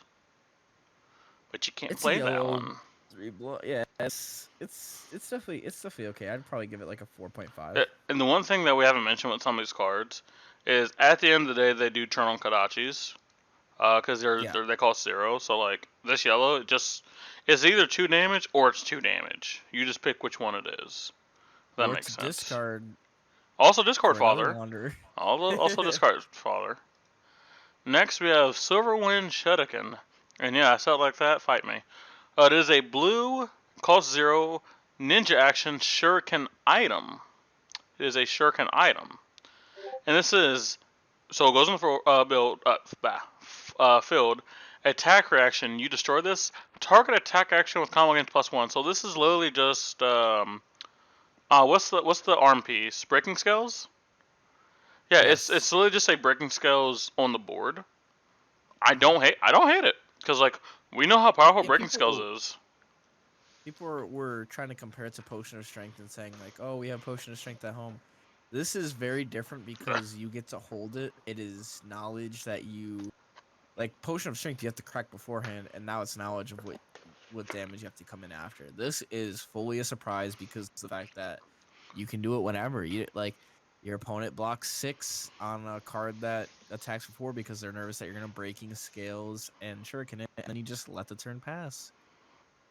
You know, I think more stuff like that just adds more like levels to the game, which I think is pretty freaking good. Yep. I would definitely probably give this a 5. Yep, I think it's pretty good. Alright, we have Bonds of Ancestor. This is a red 2 cost, comes in for 4, block for 3. Has combo. If a card with Gust Wave in its name was the last attack this combat chain, this costs 2 less, making it 0. Then it has Go Again. And when this attacks, you may banish a card with combo from your graveyard. If you do, search your deck for a card with the same name, banish it, and you may play this combat chain. So let me break something down to you guys. What you can do with this, right? Let me break it down. So you know that Dishonor that we said like was hard to pull off, and I still do stand by what I said. Dishonor is probably hard to pull off. Let's say you blocked with one earlier. You can banish one from your graveyard and just go fetch another one. And because that's Go Again, you can play it. Or like the very, consistent 100 wins line. You say you blocked with 100 wins earlier in the combat, earlier in the game. You can just use this, banish it from your yard, go get another one. And it doesn't have to be the exact same color. You can banish a blue version of something and get the red. Because it just says a card with the same name. So I definitely think this card has a lot of potential to do some really messed up stuff. Obviously, you are going to need the combo parts. So you're going to need to play the card with Gust Wave. But then we have cards that changes the name. You can just play that card. Like I think this card's really freaking good. It definitely has potential. Now where would you rate it on the scale? I'm thinking like maybe a 5. I think it's 5. The only reason it's not higher than a 5 is because you need to have played a card with Gust Wave. Yes. But I think the upside that if you have played a card with Gust Wave, and again we can always change the name. I think that's what boosts it up. Because if you didn't have the ability to like give cards names or search for cards, I think it would be like a 2. Because then it's just a 2 for 4, which is not good. But with that upside, like I think it turns into like a 5. Could be a 6, just depending on how consistent people can make the deck to be able to do stuff like this. I don't know yet. It'll take a lot of theory crafting from players better than myself, but we'll see. Next, we have Yeah. Recoil. This is a 0 cost red. Comes in for 3, blocks for 3. Has combo. If Head Jab was the last attack this combat chain, this has when this hits a hero, they put a card from their hand on top of their deck. So you ever just hit someone then ice react them? Y'all ever just Yep. do that? Yes, I have. Oh, that's why we don't like No. that's why we don't like you. No, I have not. But I play Oldhim. So it deserves a 3 that blocks 3, turns under Kodachi. Like the stats aren't fantastic, but I think even just as like a 2-card line, because I believe Head Jab is free, correct? Or does Head Jab cost something? I want to say Head Jab is free. Head Jab 0. Head Jab 0 and go again. So if you just have 2-card hands, not bad. Mm-hmm. Yeah, the part that confuses me the most about this is it doesn't have go again. I think it's on like a 2-card chain, unless there is a card that cares about recoil, which I don't know yet. Yeah, I think I get it. It blocks 3, so it doesn't have go again. But I almost prefer the 2 and then go again. Like if you're going to be going attack, you're going to go all in. I do really like the on hit. I think that's what's carrying this card. Yeah. And if you were to hit with Head Jab, it's something that you can discard a different 0 and fetch it for a pretty good turn. 2-card 6 isn't unheard of. It's not bad. It's mediocre. I'd probably give this like a 4.5. Yeah, I think you get a card for the hand no matter what, because the best reason why it's 4.5 or a 5 is because either they block it or they get a card removed from their hand. So it's like, I think it's pretty good on that rate, but obviously its base stats aren't fantastic. But obviously I don't think you could have made this a breakpoint at 4, because then it's just a silly card. Yeah. So I think they bounced it just by making it 3, which for a lot of people doesn't seem like a lot, just by saying 1 power. But the 1 power at this breakpoint is huge. But yeah, 4.5. It is a combo card to note. Yes. So it would get go again off of why can't I think of the name right now? Breeze Rider Boots. Breeze Rider Boots. Yes. I don't know why I know that. I know like new ninja main. Well, no, I know like 90% of the cards in the game, like just based off their effect, and I don't know why. I don't know why. All right, next we have Spinning Wheel Kick. This is a devastating kick. You guys see this? This is a 1-cost red. Comes in for 4, blocks for 2. Combo. If Twin Twisters or Spinning Wheel Kick was the last attack played this combat chain, this gets +1, making it 5. And when this hits, put it on the bottom of the owner's deck. All I heard was my Control Fatigue Katsu deck just got another card. That's all I heard. Yeah, this is crazy. Yeah, wow, this is so good because it just goes with the theme, right? Like if you look at the art that it goes with, Cyclone Roundhouse Kick, it's almost like Spinning Wheel Kick, you're winding up, and then Roundhouse Kick, you're just going full in. Like it almost looks like his arms breaking in this art. His arm's getting crushed. If you zoom in, it's almost like and now granted that's definitely a tattoo, but it's almost like darkened, like right where the spots hit. It's just like the art is so good on this. The leg is just so long. Hey man, it just you can see how much it was winded up. You know what I mean? I really do like this art. And the card itself over here judging card's competitiveness. He's over talking about, yeah, this leg's really long, and like, you see what brand of shoes is she wearing? Like, wait, if you don't get the fuck out of here, bro. I just no, I know what you mean. Really wanted to emphasize the fact that this card it's very on theme, I should say, with a lot of these other kick cards, which is what I really like. Oh, wait, I just realized. Wait, Spinning Wheel Kick is the name of the card. Oh, okay, I see now. So I feel like you play because it has base go again. Has base go again. And then if you play another one, it now has the pump because spinning wheel kick is its name. I thought spinning wheel kick was a different name of a different card. So if you That's play interesting.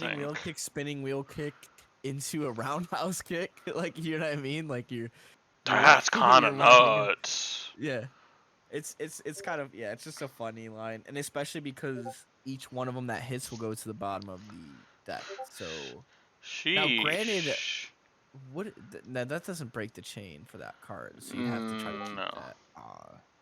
Yeah, that's weird. But yeah, I think this card is a 6. Yeah, this card's kind of nice. I'm excited to see what Twin Twisters does. Though. I don't know what that does yet. Back I heel believe kick. that's a Oh, what? What's up? reprint from Everfest Twin Twisters. Is it? I believe so. Oh, I'm scrolling. I I see want it. to say. When this What did I have? hits, you're next to. Oh, this card does. Oh, it is because it says Everfest on the bottom. Oh, Does so it it is a actually? reprint. Yeah, Oh, yeah. so it is a reprint. But it looks like they might have only reprinted the red version for this set, which I guess it makes sense. Unless 87 through 88 is also the Twin Twisters. Well, I guess let's talk about it. This is a red 1 cost. Comes in for 3, blocks for 2. It says choose 1. Twin Twisters gains when this hit. Your next attack this combat chain gains +1. Or Twin Twisters itself gains +1, and it does have base go again. So it's either Now, a what 1 mode for 4. would you choose? Because it itself does not have a good effect to want to pump itself. Like a 1 for 4 go again's like fine, but like if I know I have like a really good effect after this, I'm gonna want to pump that to like a certain breakpoint because a lot of stuff blocks for 3. But like if you pump the next thing up to 4, now that requires like an interesting decision on your opponent. Like, do they have a direct, or they're gonna have to give you a card and equipment. And like we've seen, Yeah, there like, is some really good on hit effects here. There's been some really good ones. And like, why would they give you a card for a 3 that really doesn't do much? Just gives you a +1. Yeah, I think that's pretty solid. We have Backhill Kick, which cares about Twin Twisters. If Twin Twisters was the last attack this combat chain, this gains. If Backhill Kick would gain attack, it gains that much +1. So hear me out. Twin Twisters give it plus. We have the next thing +1. So now now that's a 0 for 5, which is like insane.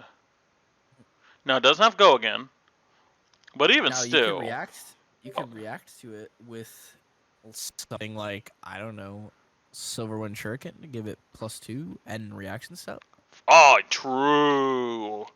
Or you give can it +4 with break skills and that. Now that card just gets silly. That could be a game. That could be a game ender. You know what I mean? Like, and like that's just a decent 2-card hand. Like let's say you have like a 3-card. Let's say you have a blue Twin Twisters in that. That's Kadachi, Twin Twisters, Backhill Kick, which is what 1/1 makes it 5. That gets +1. That's 10. That's not bad. And that's just off of a blue and then 2 actual cards. And like if you have Mask of Momentum, like you threaten, now you're threatening Kadachi, so they're gonna probably have to block your Twin Twisters. Which even if you don't get the buff of Twin Twisters, now they gave you a card. Now you still can come in with Black Heel Kick and then guarantee damage. So I think you're guaranteed damage in this chain, even though it's not your most threatening chain, like on hit wise. Just the amount of value that could come from this kind of turn, which is what I think people need to look at, is just if you don't block like this Twin Twister specifically with, if you go Kadachi Twin Twisters, you're getting another card. Your opponent, you get a card. Now you're getting like +2 on that Black Hill Kick, which is now 5. It just, and that's what Ninja can do, and that's what a lot of these lines can do. Is like this, they're deceptively strong because they may not be flashy, but they can just do stuff like this, and you're just like, oh, I just took 10 damage without even noticing it. Yeah, it gives you like that effect of like you felt safe, and now you're like, wait, how much damage did I just take? Yeah. All right. Be Like Water. I like these names and like these card arts. I'm digging it. I will say, and I'm never really interested in art. Like I am to a certain extent. Like the Marvel Dragons definitely caught my eye, but I'm never really interested in like card art. I'm always interested in like the power level first. A lot of these cards, their artwork is just gotten my attention first. Like I'm like, oh, this must be a powerful card because the artwork is crazy, and I'm like, oh, it's a common. All right, chat. Please flame him for being a casual. Chat, flame him. Call him a filthy casual. We're here to do damage and kill people, not look at pretty things. But no, this is very pretty. I'm not gonna lie. The art is they have actually outdone themselves with this. All right, Yeah, for sure. next we have Be Like Water to red. Cost 0. Comes in for 3. Block for 2. When this hits, you may pay a red. If you do, choose Head Jab, Surging Strikes, or Twin Twisters. This card gains a name, so that just again boosts consistency to the rest of your lines. Because even if you didn't have the starter, now you have the starter. And the really good thing is Surging Strike is the most costly line, resource wise. You can have the rest of the line to have the Surging Strike. Now it just costs 1 less. Which if you now you can just tunic. You can tunic and have this line instead of needing like a blue or a yellow. And I think that line specifically gets a big boost from Be Like Water. Yeah, yeah. This is a pretty powerful card. I would definitely rate it like a 5. Solid card. Decent Gust Wave. I don't know why I said it like that. This is a red, comes in for 1. Comes for 3. Blocks 2. Has base go again. Combo, if Surging Strike was the last card played this combat chain, this card costs 1 less, which makes it 0, and has +2. So now, you did Surging Strike, or you did Be Like Water, and now this thing is a 0 for 5 go again. Yeah, that's really good. And it's what we just said like with the last few cards. These cards are deceptively powerful because they're not flashy. They're not like make your opponent discard other cards in their hand you draw 5 cards. This is just I just took 10 damage without noticing. Because this card got buffed, but they didn't have on hits. It's just vanilla damage. I don't really want to block vanilla damage, so you just took 10. Doesn't stop your opponent from having fun, but it breaks down in small amounts damage that they don't even notice. You know what I mean? They're like, oh yeah, I'll take 5. Yep, I'll take 6. Because they want to keep their hand. You know what I mean? So Yep. A lot of them will try to keep their hand, and then they realize, oh wow, I'm damage negative, and I just let them draw a card, and now it's going off the rails, and yeah, it just can spiral out of control for sure, real quick. Yeah, I like it. All right, last card we have for Ninja. We have 1-2 Punch. This is a 0 cost 3, blocks for 3, no go again. You guys have gotten the layout so far. Has combo. If Head Jab was the last attack this combat chain, when this hits a hero, deal 2 damage to him. And that's unpreventable damage, because it just says damage. It's not like it gets +2. It's just 2 damage. It's not technically unpreventable. It's just unblockable. So Crown of Seeds would still be able to, because it's dealing 2 damage to them, right? I guess not point yet, technically, yeah, but like I against the majority of the heroes, this is I think this is pretty good, especially if you can buff this, because if you like Razor Reflex this specifically, it's now a 0 for 6 that turns into 0 for 8 go again, and it just like thinking about a 0 for 8 go again, that doesn't sound right. Even a 0 for 5 doesn't sound right. It just seems gross, and it blocks 3. I think that's a solid. Like I guess now I guess now we can just talk about like Ninja and how I think I think Ninja's looking really good. I think it got a lot of tools that it needed. It got a boost to a lot of consistency that it needed, and it just comes with a lot of just like incidental just like gotchas. Like you're not gonna really feel like the Ninja players is doing a whole lot. And so, like, kind of like we've said multiple times, dude, my opponent just attacked with 3 cards. That wasn't much. Oh, I lost 10 damage. Okay, I'm at 30. That's fine. Then they do it again. Okay, I'm at 20. That's fine.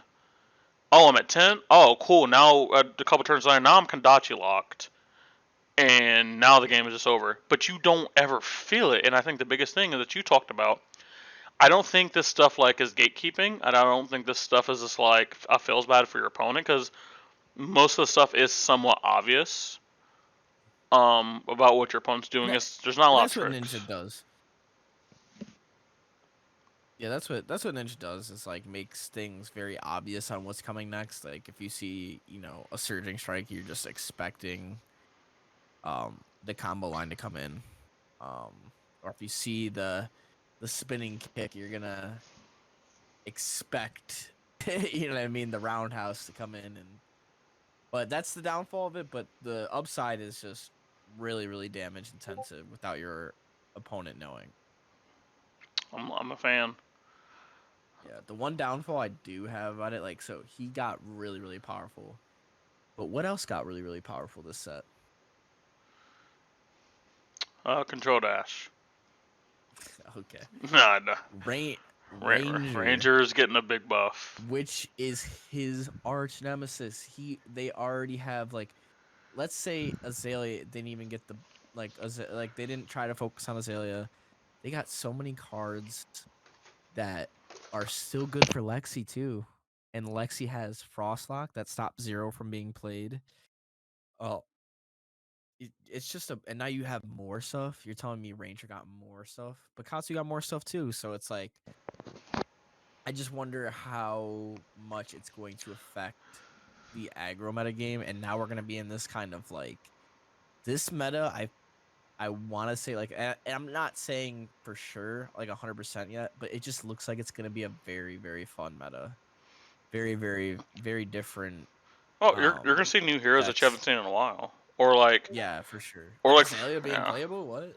Oh, dude, we never thought it was gonna be possible. Like, I thought Azalea was gonna take down at least one PQ this season, but like now, if Azalea doesn't win something, and I mean just even if it's one thing, then Scrapper. I don't think there's a I don't think she has a chance. Because like with Yeah, if she's not winning anything this set, the amount of yeah. gas she just got, like fuck Riptide. We don't care about Riptide. We're talking about Azalea right now. If Azalea doesn't win something, I don't know what we do. You might have to just give her a Starville treatment at that point. Yep. Yep. But speaking of Ranger, let's start with Ranger and Azalea. Azalea, for the longest time, worst hero in the game, she's the only hero legal in CC that does not have any living legend points. But again, I think we both agree that will change. She is Oh a yeah. Ranger hero, 40 health, 4 intellect. Once per turn action, pay 0. Put a card from your arsenal on the bottom of your deck. If you do, put the top card of your deck face up into your arsenal. If it is an arrow, it gains Dominate, and this action does have Go Again. Then we have my boy Riptide. This is a lot of people watching this video. This is what you look like. I'm just letting you know off the rip. I'm I'm just I don't like doing that, but I'm like, I mean, some of y'all might be looking like this. I don't know, bro. Riptide, Lurker of the Deep, probably one of the more exciting heroes to come out in a while. Whenever you play a card from your hand, remember, play a card from your hand. You Sigil. may, yeah, even like Sigil, a D-React, I don't know, E-Strike, just any of these cards. You put a card from your hand face down into your arsenal. And then, whenever a trap you control triggers, you deal 1 damage to the attacking hero. And it is just 1 damage. It's not, you attack for 1 damage. This is 1 damage. Now, kind of like we talked about earlier, this is preventable. But, like, there's not going to be a lot of stuff that can just prevent this damage on someone else's own turn without it being, like, a severe hindrance to them. I think this, and I see why he was 38, because we were seeing him at, like, 30, and we're like, what could he have that makes him Yeah. have less life than everyone? I'm just like, so you're saying if I load 30 traps into my deck, and it's just a hypothetical, if I load 30 traps in my deck, throughout the game I just deal 30 damage to my opponent. Yep. Sign me up. Yep. Like, Yeah. Yeah. out of all the heroes, I'm going to spoil everyone. Out of all the heroes, at least on my channel, this is probably the hero you're going to see the most coming from the new set. I definitely think Riptide is so interesting that he is inherently a defensive-based hero with the traps, but he has a very large value thing. Like, let me put his ability in perspective. Let's say I play 3 of a kind. Alright, 3 of a kind happens. I put a Tome of Findo in my arsenal. I can now play the Tome of Findo from my arsenal. That's pretty cool. Now, obviously, the Yep. Tome doesn't have Go Again, but like that's a whole different story. But you can do stuff like that. right? You have like really cool plays that you can do. I know some people are talking about like playing Garganian Tome, getting Arsenal something, and then just going ham from there. And I'm just like, yeah, like you play something on your opponent's turn, you play a trap from your hand. Well, now you just put something else in your arsenal, like an arrow, so now you don't have to like activate your bow to get something in the arsenal.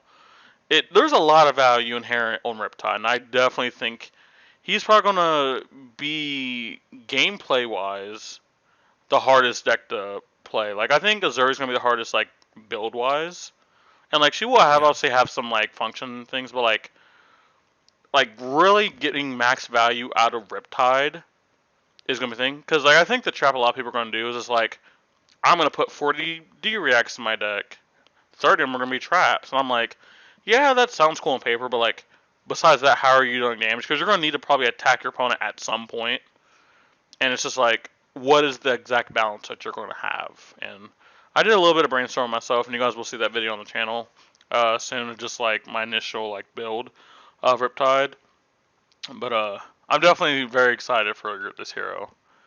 But me gushing out of the hero. So what do we think about Ranger Unlimited and NCC? Well, at least with these two heroes, like what are you thinking? I think Ranger is a very good pick. Uh, Especially if you know what you're doing with the Ranger. I think Azalea having dominate and being like one of the dominating heroes.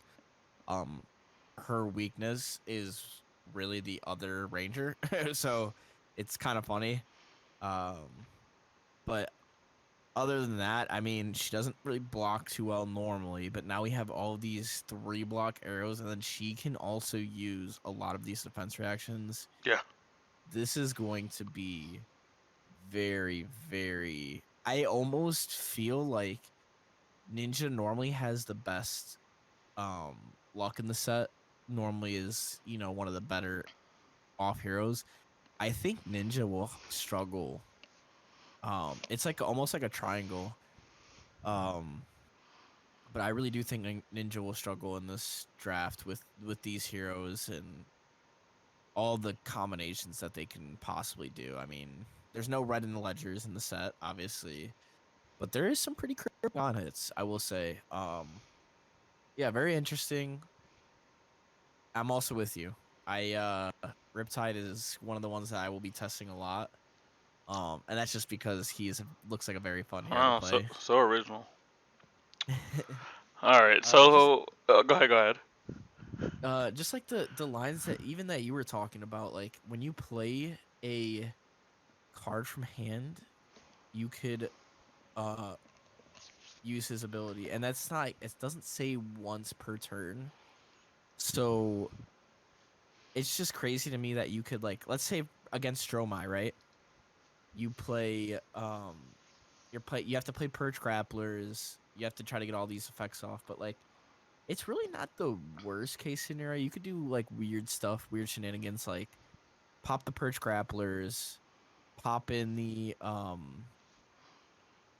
Endless Arrow, and do a bunch of crazy stuff where you're attacking the dragons, play a sigil, to put it back in your arsenal. The Endless Arrow, has go again. You keep doing the instances, just like weird stuff, like not once per turn, So Yeah, I definitely think this is gonna be he's gonna be interesting. God. All right, let's talk about his bow. I guess it's not. Is this technically? I assume it's technically his bow. By the way, I just want to point out to everyone.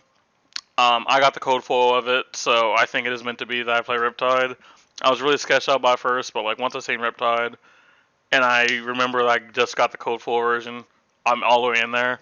Let's talk about Barbed Castaway. This is a ranger bow, two-handed. Once per turn action, instant. Pay red, you may put an arrow from your hand face up into an arsenal. Or you have once per turn instant. Pay red. You may put a face down arrow in your arsenal face up if you do put an aim counter on it. So we know that this set cares a lot about aim counters, and we care a lot about obviously Ranger needs things in its arsenal. That's how it attacks. And the fact that these are both instants, so you can do them on your opponent's turn or your turn, you can do cute stuff on your turn. I think this card has a lot more flexibility than initially saw. Like me, I thought this card was trash when I first seen it. Yep. But then I started seeing a lot of the cards being spoiled, and I was like, okay, because originally I was like, I think you just play Death Dealer with Riptide, because like you want the card draw, you want to see additional cards, which I still think there might be a world where you do play Death Dealer, but I definitely think this card has its spot. It has its moments of like being very very overrate. When you first like look at it, there's probably gonna be some busted interactions. I just don't know what they are yet. But like, I think this card's gonna be pretty good. Yeah, I think it's a must for Riptide now. Like the more and more I thought about it, is like you could potentially, um, let's say you're getting CNC'd, right? You could use your chest ability, which obviously that's the next card. Gain the resource and then load your bow with a different arrow after the CNC hits with that extra resource. Mmm. Didn't Um, even think about that.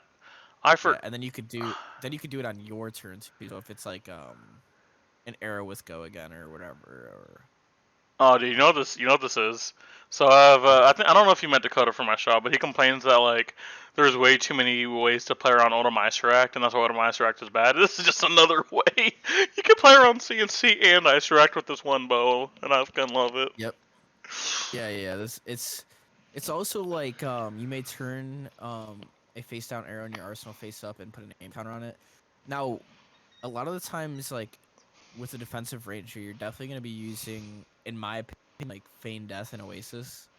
Mhm. Um, so like you want to do things with these extra resources. So like loading bow, then turning it up, um, with the resources that you have extra on your turn, getting that aim counter, and then just like on your turn, just coming at them with an arrow. You know what I mean? Leaving one floating, maybe a buffed arrow.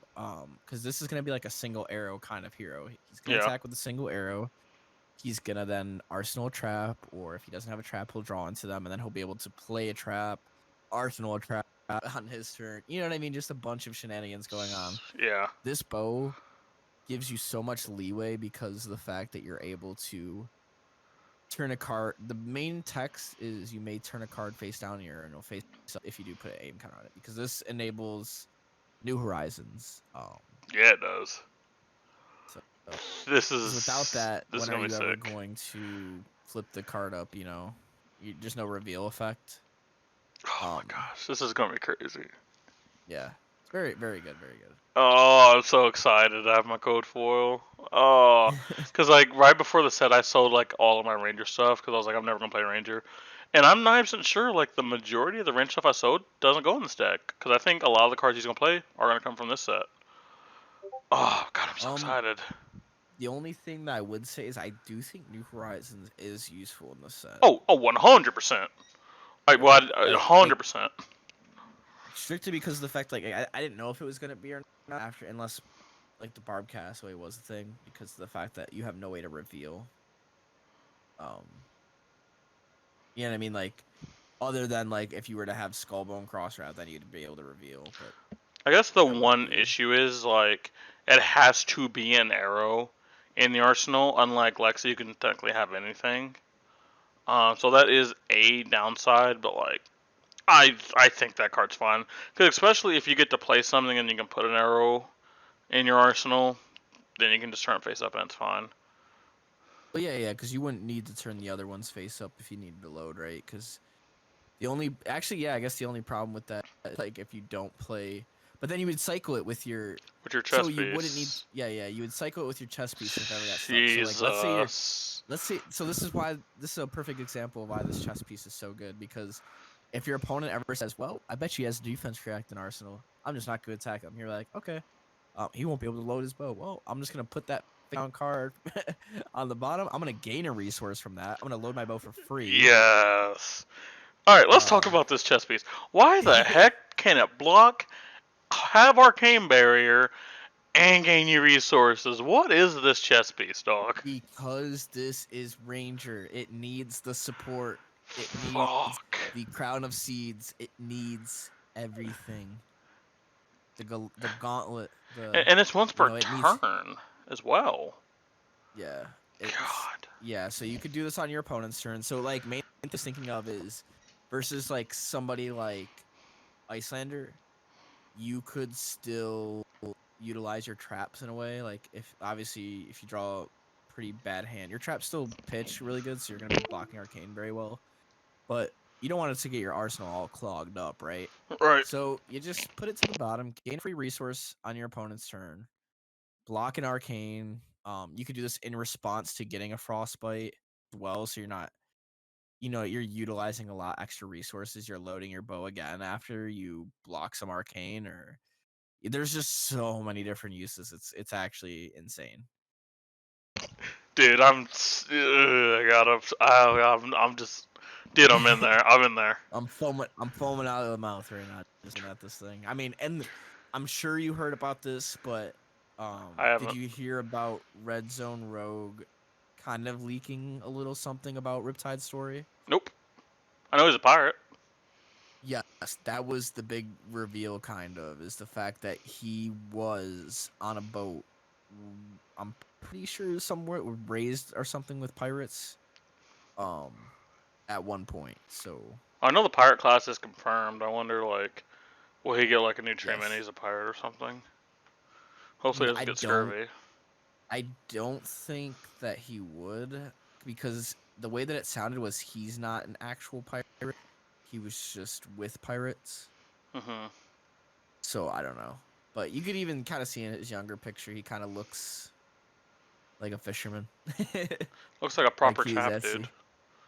Yeah. It's crazy how he went from being like this, like looking semi-normal with the hairdo and whatnot, and like so looking like he's got some blood pox going on. He's got the blood pox disease for sure. Dude, looking like the average Yu-Gi-Oh player. Now, I want to know. There's that chain that he's holding that really intrigued me. With whatever else he's holding, it's like almost like a anchor axe. Like, wait, what's on his hand? You see his left hand? Is it like a gauntlet or something? I believe that is a robotic arm. Well, because you said chain, I thought that was like his bow or something, like a strap. No, I now see it is a chain. Dude, what's going on here? Is that a gun? Wait, you see that? Is that a gun? In his hand? Where? In his left hand, is that a gun? No, hold on, because hear me out. That's a barrel. That's an axe. If you look down. Oh, wait. Yeah. Why is he a ranger, dude? He needs to be a fucking ranger warrior. So he has the bow on the back. He seems to like the chain might be something trap related. It almost looks like like that person is chained to him with like a hook in him. And then the axe is probably for beheading these people. I mean, he's got 3 heads on his side. Look at us admiring the R after we're talking about trying to beat him. Oh, hey, dude! I'll play Red Time Living Legend format. I dare Chain to try to beat me. I'm just gonna direct or shit and kill you. That Riptide is definitely the hero that I'm most excited to test, and I cannot wait because there's gonna be so many decks that are so different from each other. Oh, it's just so good. All right, let's before we keep guessing, Quiver. So Quiver is a new thing coming to Outriders. Outsiders. I keep calling Outriders for some reason. Outriders, baby. Alright, bro. Whatever. You're like the 15th person to roast me for that. So, what a quiver is, it can be equipped in your weapon zone additional to your bow. So, it's kind of like you're having 2 hands, but not really. It is a part of your deck. Keep that in mind. And this quiver says, instant, pay 3, destroy this quiver. Shuffle up to 3 arrows with different names from your graveyard to your deck. This is Quiver of the Abyssal Depths. Now, my playgroup thinks this card is like absolutely the worst one, and I definitely can see why. Because it's just like a remembrance that has a lot of restrictions and makes you pay for it, and it's a one-time effect. But I don't know. I don't know. What are your thoughts? Because I'm very indifferent on this. I don't really have an opinion yet. So a lot of people have very different opinions. I do believe that this is really strong.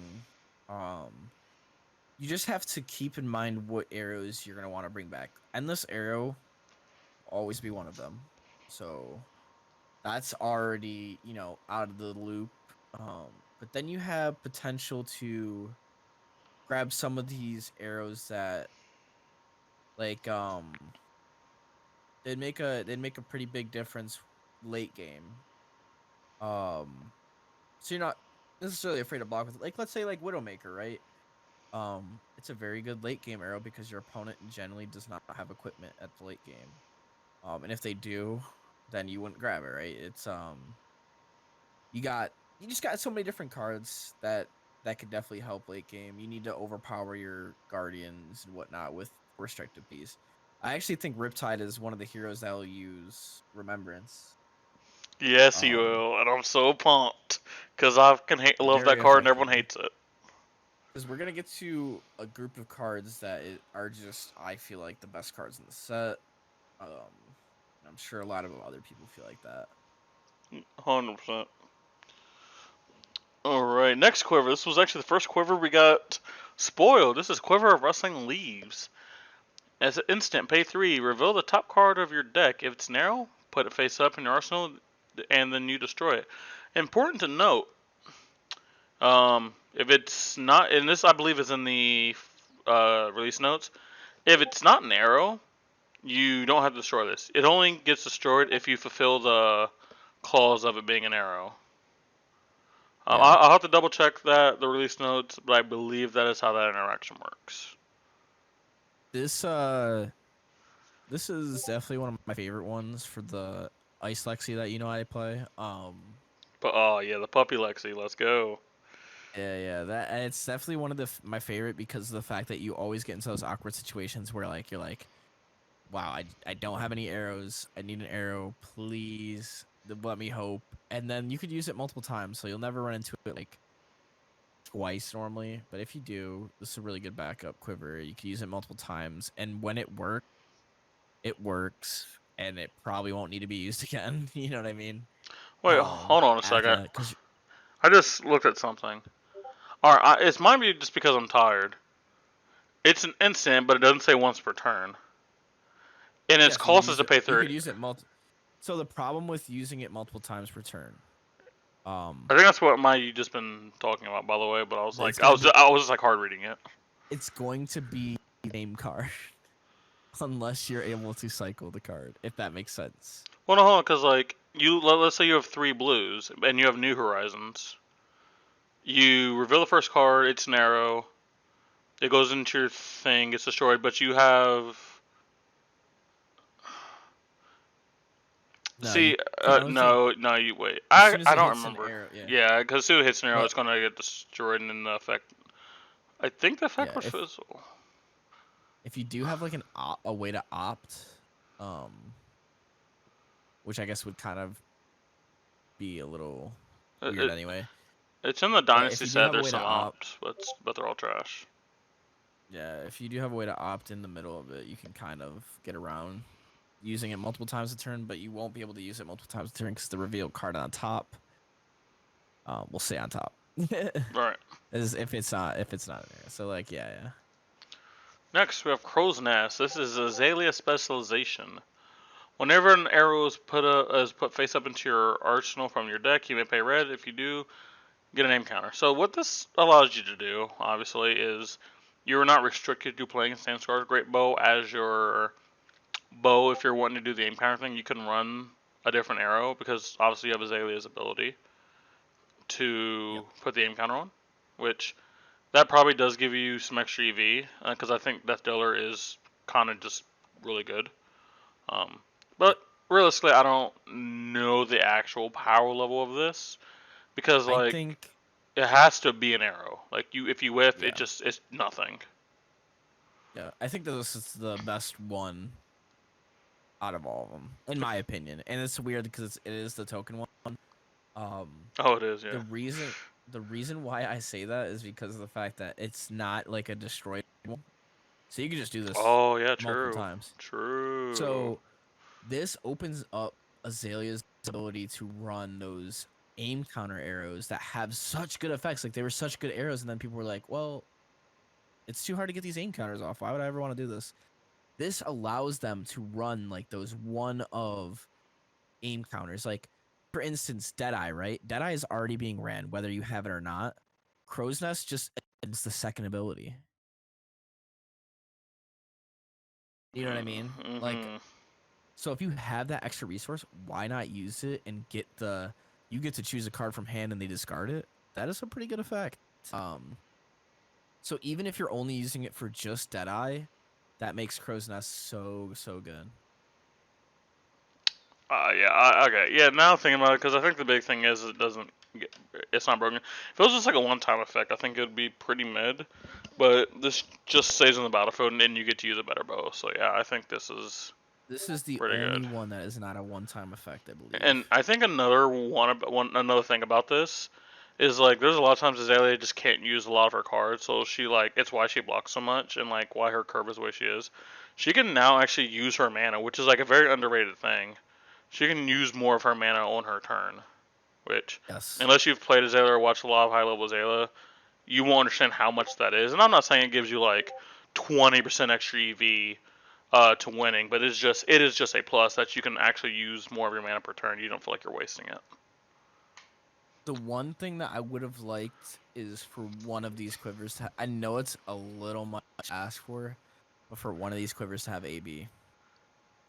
All right, LSS, what's going on here? Why is there no AB? Because now I want it. I think Actually, no, that'd be like too broken. Never mind. That would be too broken. you would think so, right? But you can destroy your quiver as well. Like a lot of the time, that's how they're deeming it as useful. But I think like Oh, okay. I see what you're saying.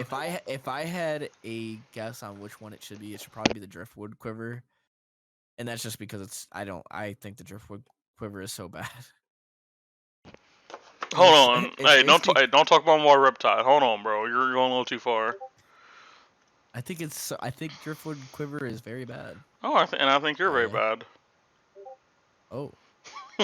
No, let's talk about it though. I definitely do get saying it is the most underwhelming thing. It requires a very specific spot to be good in, because like you're gonna want something very very specific in your arsenal, like right now, and it's your only way to do it. And it's like, is this really a spot that goes in the 80, and you feel good about it? Probably not. Is it still good enough to where you probably put it in your 80? I don't know yet. I really don't know. We would have to see how the complete deck's built. And if we just have like an extra slot, this could go in there because it is just kind of free. But I definitely agree. I get what you're saying though. It is kind of mid. Crown of Seeds without the prevention of one, without the draw card. I mean, we kind of already have that with our chess piece, you know.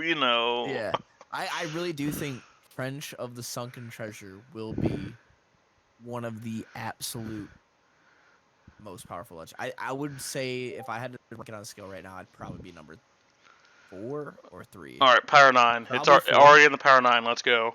Yeah, Power 4 for legendary equipment for sure for their respective hero. You know what I mean? For what it does for the hero. I can't wait to not open it in my my case, and then someone will say, "All right, I'll give it to you for $200," and I'll be like, "Cool, I guess I'm not paying Riptide." Yeah. It's just so good because like a lot of people like don't even realize too, like you could arsenal 2 non-attacks in a sense and not even have to play like you could flip over Lexi's reveal and then just get a resource. Like just get a free resource, and she's very resource hungry, and like you still get the ability. Oh my lord, what is going on here?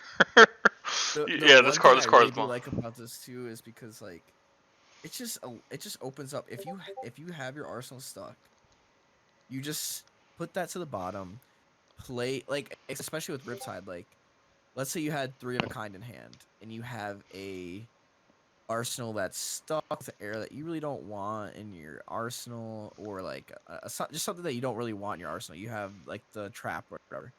You play that, you get a free resource. You're able to play the 3 of a kind without having to pitch, so it doesn't give the Icelander like any knowledge before you're playing it. Like a lot of times you have to pitch a card, then play 3 of a kind, then like okay, well before you draw your cards, discard 2, pay 2, like you know what I mean, like do all this fancy schmancy stuff.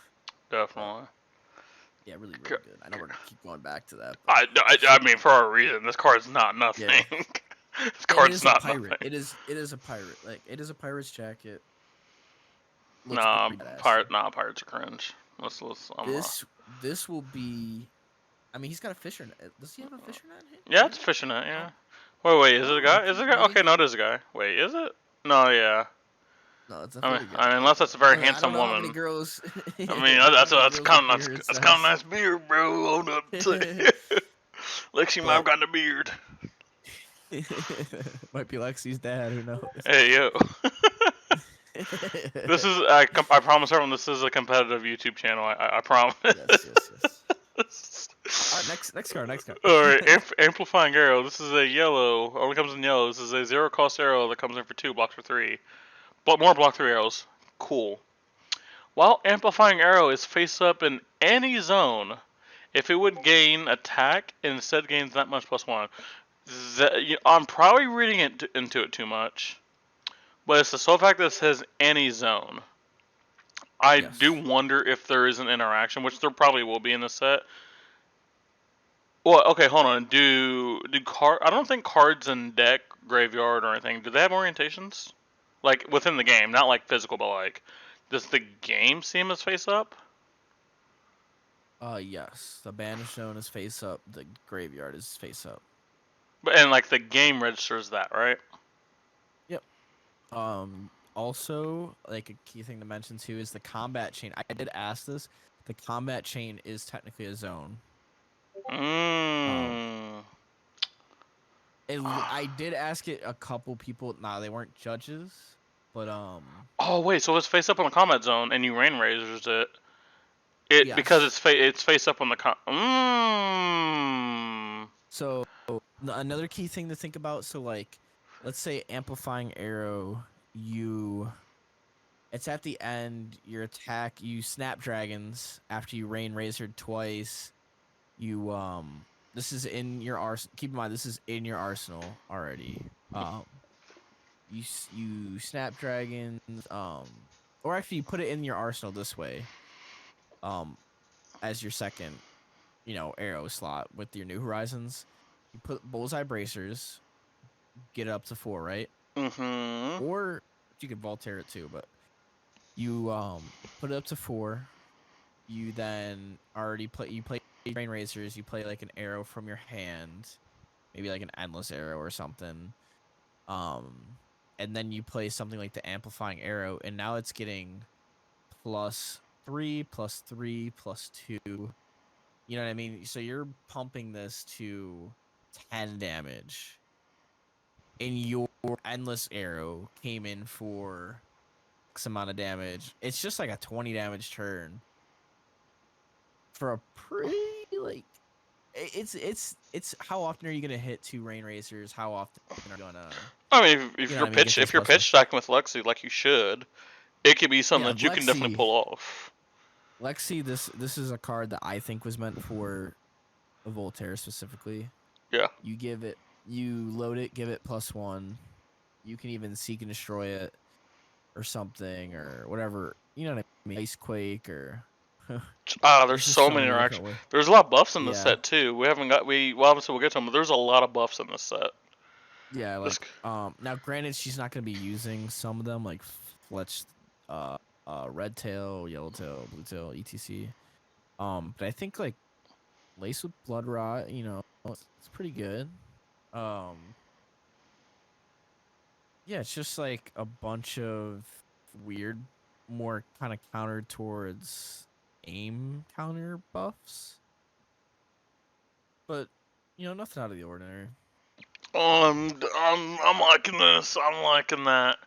And I didn't like as much before we kind of discussed, but now I discuss it, which is one of the reasons that I'm glad we are doing this, and I'm doing it with someone other than by myself.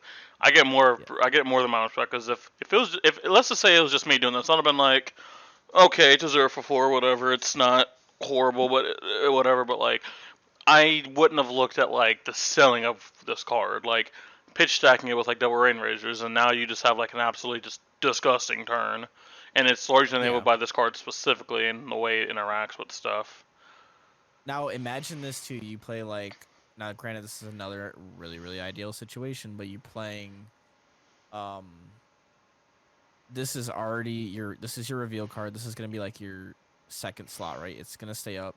You play rain razors, and then you play something like 3 of a kind. Now you're talking about really high end damage. I don't know if there's a lot of arrows that can give next arrow buffs, so I don't believe so, unless you're playing the lightning version, which could make the lightning version a little bit better. True, lightning version also has a lot of natural buffs in it as well. Yep. I mean, you could just even lightning pressing it. You know what I mean? It's a 0 for 4 buff now. Oh yeah, On top lightning of press the is just Voltaire that yeah. automatic. On top of the Voltaire that automatically makes it a 4 at the end of your chain. You know, Okay, it's yeah, just something to think about. yeah. This card's so much better than now that I'm listening to you talk about it, this card's so much better than I thought. It's a yellow 3 block too. You know what I mean? So like worst case scenario, you could pitch this and load an arrow. Play the arrow for like if it's a 1 cost arrow. All right, ladies and There's a lot of gentlemen, can I get a clap for Peyton Laufenberg, by the way, for making me like actually excited for this set? Because Also, I hate to mention it again, but the don't art. I no mean, come no on.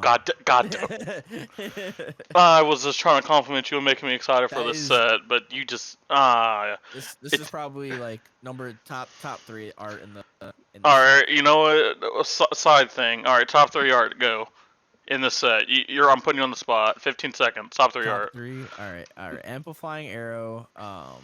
Gross. Oof. I want to do spinning wheel kick. As my third one. And number 1. Let me see. I have to do this Don't really quick. don't you dare say infiltrate, you fucking horny bastard. Oddly enough, I think No, I'm gonna no, say. don't. Oof. I wanna.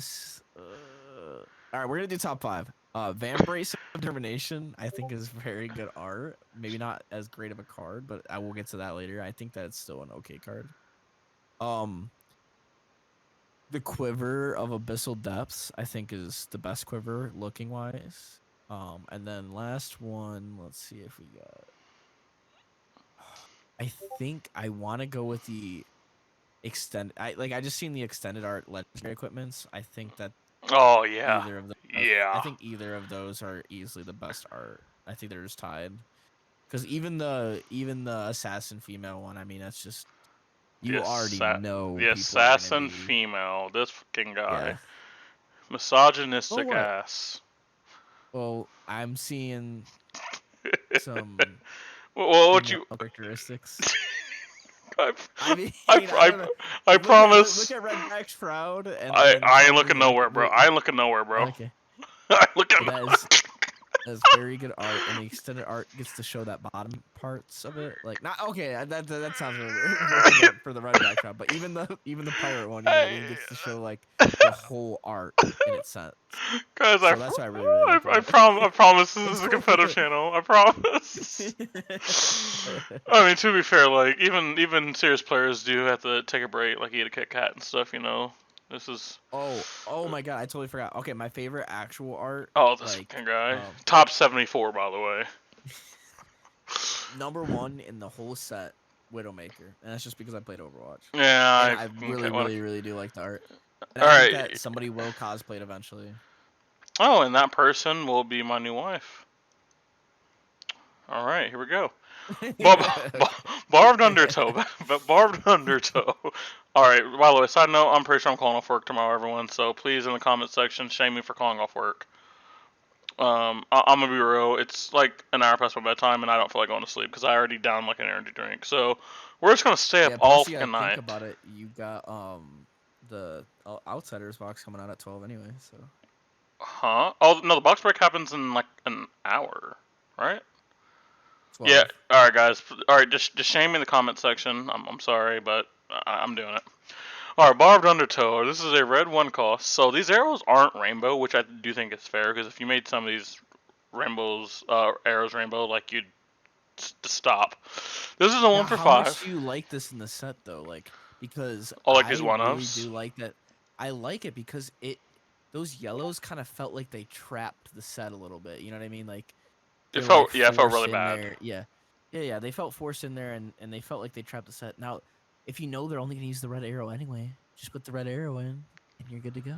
And like I do think it makes each individual pick impactful because you're like, all right, all I want is this on hit effect. I don't really care what color I get. It kind of makes it boring, especially if someone gets like a lot of like let's say like Bolt and Shot. Bolt and Shot in limited was probably bonkers because every color's just good, and if someone got like 6 of them, like And Rex that's why the Embers. stealth cards are like that, right? You know Yeah. what I mean? Like, the stealth cards are good because you need a lot of stealth cards. Like, I get why they have them in blues because you want to have good pitch for your daggers. And you want to have stealth cards to trigger your effects.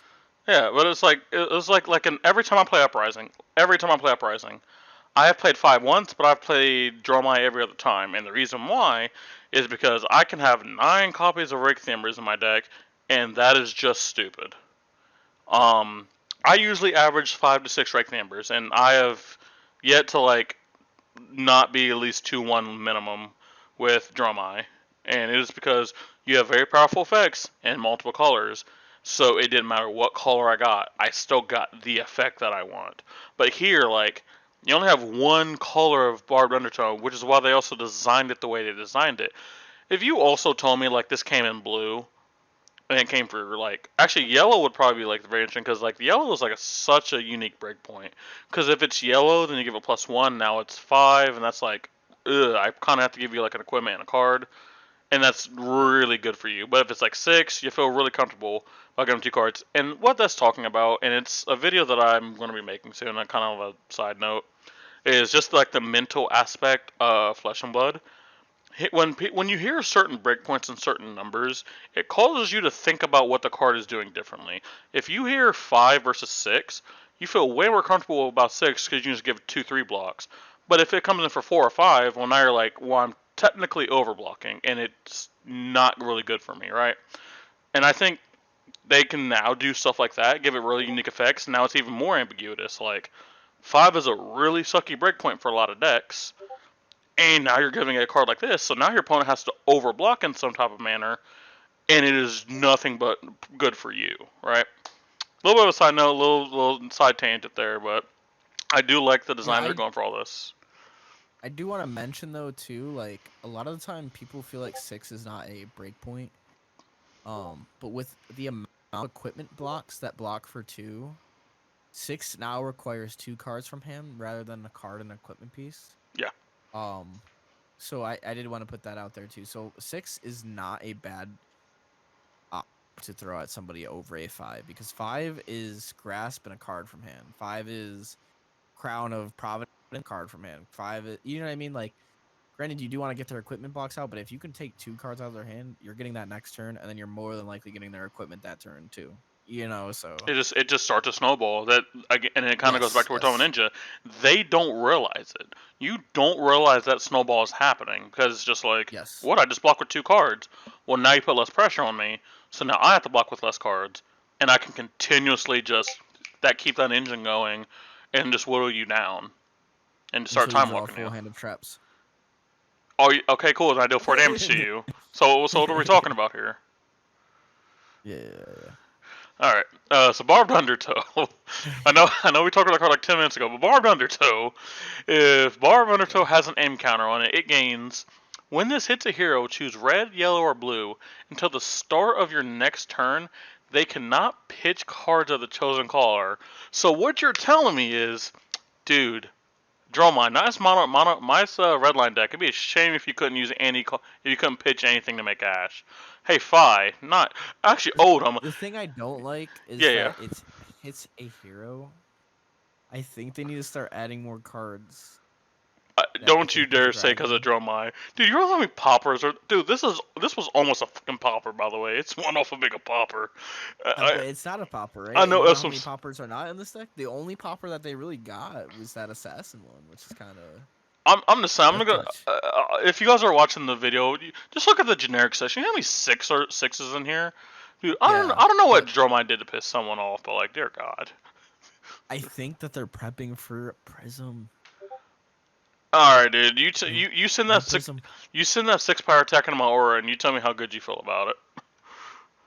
I won't need to when I'm popping your Herald. Oh, dude, you think I'm spinning Heralds at you, dude? Funny, you are funny. You're not gonna swing Herald of Erudition? Who? Never heard of him. All I heard was Shimmers of Silver for 10. That's all I heard. By the way, that is my record. Is Shimmers of Silver for 10 versus Alexi, and the DC right after I swung, and even after I left, I typed in chat, why didn't you just kill it? They could have just killed it, and I wouldn't have swung for 10. But they thought going face against an Irish Dromai that blocks well was a good idea. It's not my fault, guys. It's not my fault.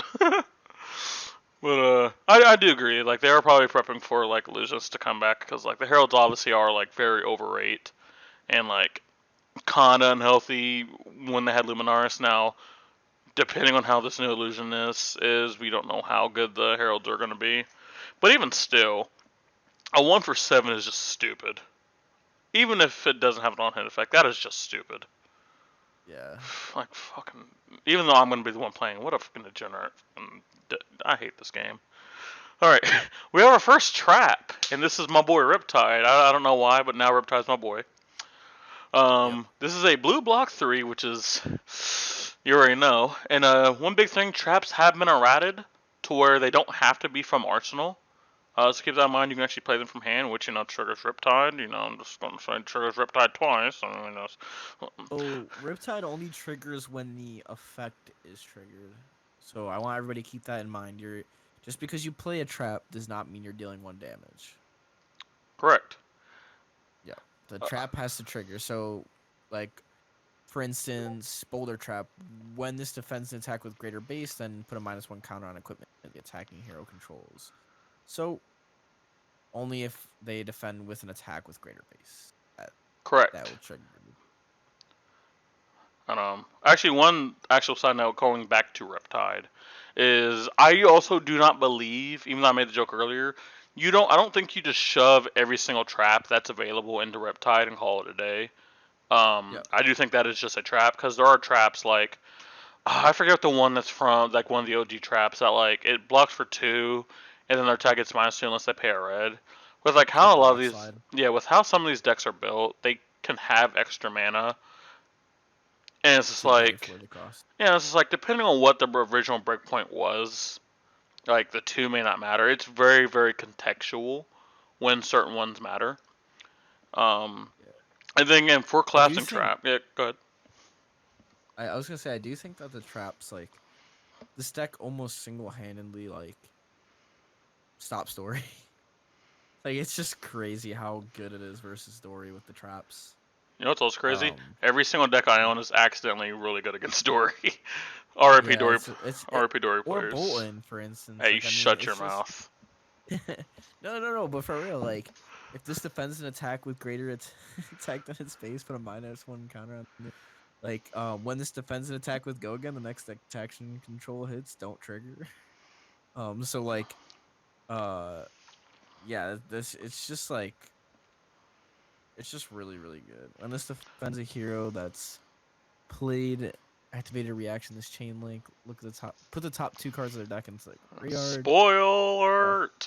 Spoiler alert. Yeah, these are pretty good. Dude. Right, but on to the first trap. Collapsing trap. Also really good art. Yes. God dang it. I'm pretty sure they're skipping over the one Buzzsaw one. It should have been out here. Well, let me refresh real quick. It might be. I can refresh too, but I don't know if it is. Well, there be like 17 cards that we didn't see originally. Oh my god! It actually, it really is. It is really there. Is updated now. Okay, real quick. Did we? I don't think there's cards that got added on here since. Besides maybe that. Well, no. Wait, no, because Amplifying Garrett with 2 cards. Dojo. Oh wait, where's that at? Where's that at? That's in the ninja section. Where's okay, I see it. All right, guys. We'll actually talk about it real quick. Visit the Floating Dojo in the ninjas. It is an instant. It's a cost 2 specialization. You put a Searching Strike and a card with combo from your graveyard on top of your deck. So like, the Dishonored line. The Dishonored line that was like that is kind of hard. They're just making it easier, which is gross. Now the only problem with it is it's just that's all it does. It is a instant, and I don't know. I guess if you draw like a card off a mask and you already had an extra card, you can play it at the end of your turn. I don't know. It's weird, but it definitely works. And then the other one. Oh wait, hold on. Oh wait, this next card we're talking about is kind of cheeks. Maybe in limited, it's fine. It's a Ranger headpiece. So if you don't have New Horizons, you have a headpiece. Except by New Horizons, you weirdo. Wayfinder's Crest. It says when you defend with Wayfinder's Crest, look at the top card of target. Keyword target hero's deck, so you can technically target yourself.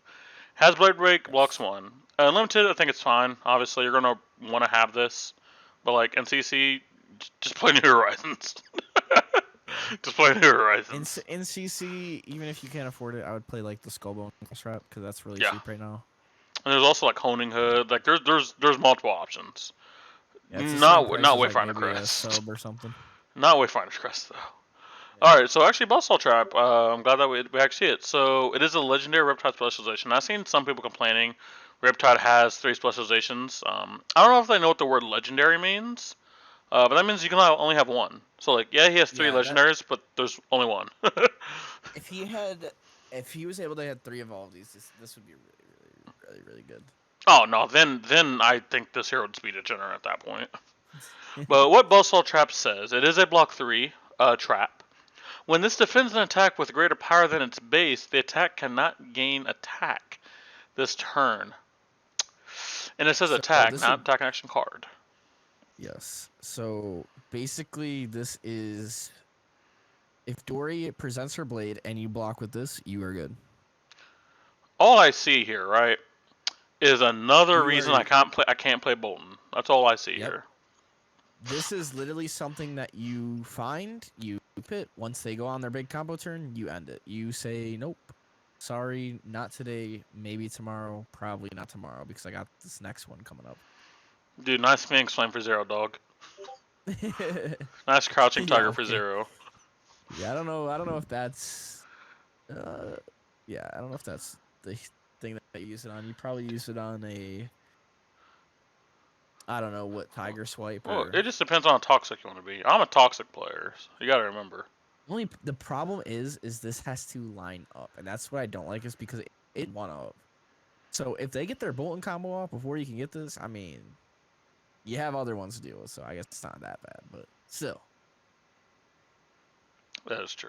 So let's go to this I next think one. I did one thing. I think it's really good against Assassin because Assassin's all about buffing their stuff. And Yes. if you respond with this, unfortunately, again, you only have one, so it's not as bad as everyone thinks. You can stop a lot of their stuff, but I do agree it The does weird need to thing line is up. though, Uzuri's ability kind of gets around it, right? Yes.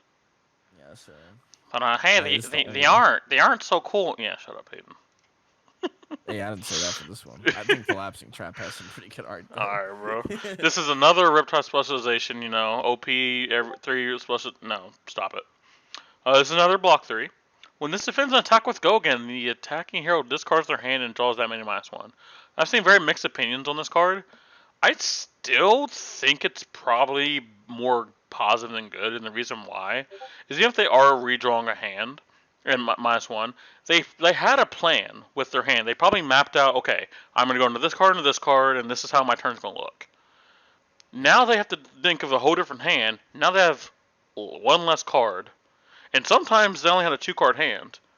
And now you just say, cool, you don't have 0 cards. You're not arsenal a card. You're not putting anything else on the chain. That's all you got. And I think something like that's best part good. is what happens when you discard their Blood Rush Bellow. What happens when you discard their 3 of a kind? You know what I mean? That they were gonna. You can't play that at instant speed. You know. Now granted, they're gonna play 3 of a kind probably at the start of the turn, but just what happens when you discard their power cards? Against the Cross Ranger, X's for the Ranger Mirrors is probably backbreaking. oh my gosh, yeah. I think that's the good thing about this is like we don't know what potential it has yet, but we know it has potential. Like it's such a unique card. It's a blue block 3. You can do it in a reaction step. Deals 1 damage. Yeah, it's just and it's a -1 card for your opponent. So it basically reads block 3, give your opponents -1, and discard 3 cards from their hand. That's really good rate. Right, we have our last absolutely broken because he has 3 legendary specializations. Specialization, Spike Pit Trap, and no, we don't care about the art, Peyton. No, this one I don't like this one. This one, I want to say it's super powerful, and I don't think it's not powerful because obviously it's still a trap. But I think people are overrating what this card can do a little bit. This says, when this defends and the attacking hero has played or activated an attack reaction, this chain, put the top card of their deck into their graveyard. Then they lose X life, where X is the number of cards in their graveyard with that name. this is not going to be good early. Now good late as like a pseudo like closer. You can play this kind of like how Reckless Swing is, but like early in the game, it's just a mill one block three, which is not nothing. And it does damage. Well, it's loss of life, so it's actually better. But like I think people are saying like this is like one of the best cards in the set by far, and I just kind of disagree with that. It looks flashy, and they see like, oh, I can make them lose so much life. I'm like, okay, at max they lose Probably like three. 2 or 3. Yeah, at max they lose three, which again is not nothing. I'm going to repeat it. It is not nothing, but it Well, is keep in not a game mind ender. that is not the max though. Well, it's with the same So same name. Ah, true. Well, I guess it's going to be very specific then. I guess against like rainbow yeah. cards, it's really good.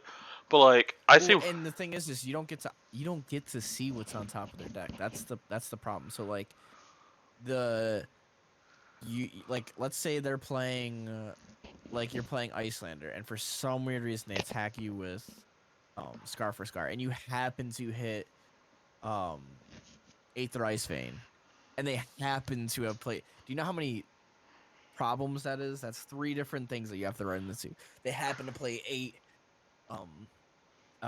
Aether Ice Veins, and you hit their one off the top, 9 damage to them. Yes, that is Yeah. the ceiling. But that I can guarantee you that is a 1 in a million chance of happening. You know who this hoses? Bolton, because all my cards are the same name, and I play 9 of half of them. Yep. Yeah. They just really don't want me to have fun. And that's the thing is like there can only ever be maximum 9. This is literally probably gonna be, like you said, it's a trap that's dealing damage on their turn. You have to keep in mind too that when this triggers, it will also deal 1 damage. So I guess when you look at that, it's a 5-point value card, which It'll on average hit you for 2. Yeah, it'll on average hit you for 2, and you're blocking 3, so it is average 5. And do you like? I don't think if we said here's a card that is a 5-point value card as a D-Reg, I don't think anyone would ever say that's bad. Yeah, no, it's not. But I think the issue with the card is people are overrating the card. I think the proper rating it's probably a 0 for 5. It's pretty good. It definitely goes in the deck. It should definitely be a legendary. But it's just solid. Like Yeah, and it solid. discards the card too, right?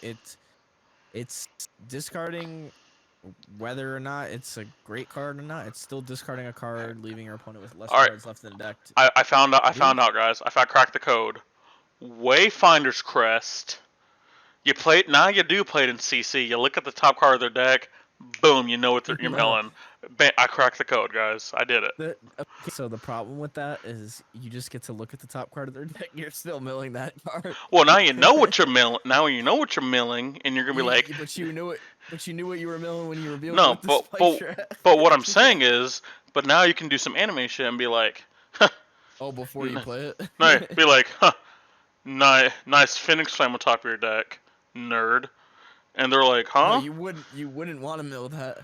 Well, no, I'm just saying like what would happen. Yeah. No, it's obviously not an interaction that's gonna happen outside limited. Unless it was in the banish zone, you probably want to mill. Yeah, just because of the fact that then you're gonna give them another Phoenix Flame to grab. God, what if this actually said banish instead of goes to the graveyard? Fuck. Yeah, that would be obviously better. I wouldn't even care about the loss of life thing. Not better for the blood debt reason though. Like, what if you face a hero with blood debt? This actually is really good versus shadow heroes. Like people are thinking like, oh, you're building up their graveyard. Yeah, but you're minusing a lot of a lot of cards that they're gonna have. Oh, I don't know. Yeah. All right, melting point. This is another just. It only comes in red. It comes in for 1. This is our first buff. Your next arrow attack this turn gains +4. If it has a name counter, it gains. When this hits a hero, destroy a one-handed weapon they control with base 1. There's a lot of those in Flesh and Blood. Do you know what's in this set? In this set specifically? You know those daggers that we looked at earlier? You know that Katsu hero that's going to be a menace? You know those Kadachis they have? Mmm. You know who doesn't care about this? Bolton. I did it. I did it. But Now, no, I think this card's pretty good. now can you? I know fatigue shot's got to be action, right? You said what? Fatigue shot's got to be attack action, right? Yeah, it's attack So action card. Yeah. I'm wondering if there's a way that you can minus a weapons base. Uh, wait, hold on. Does frailty make is it just minus or does it make it the base? Frailty token. Oh no, it gets -1.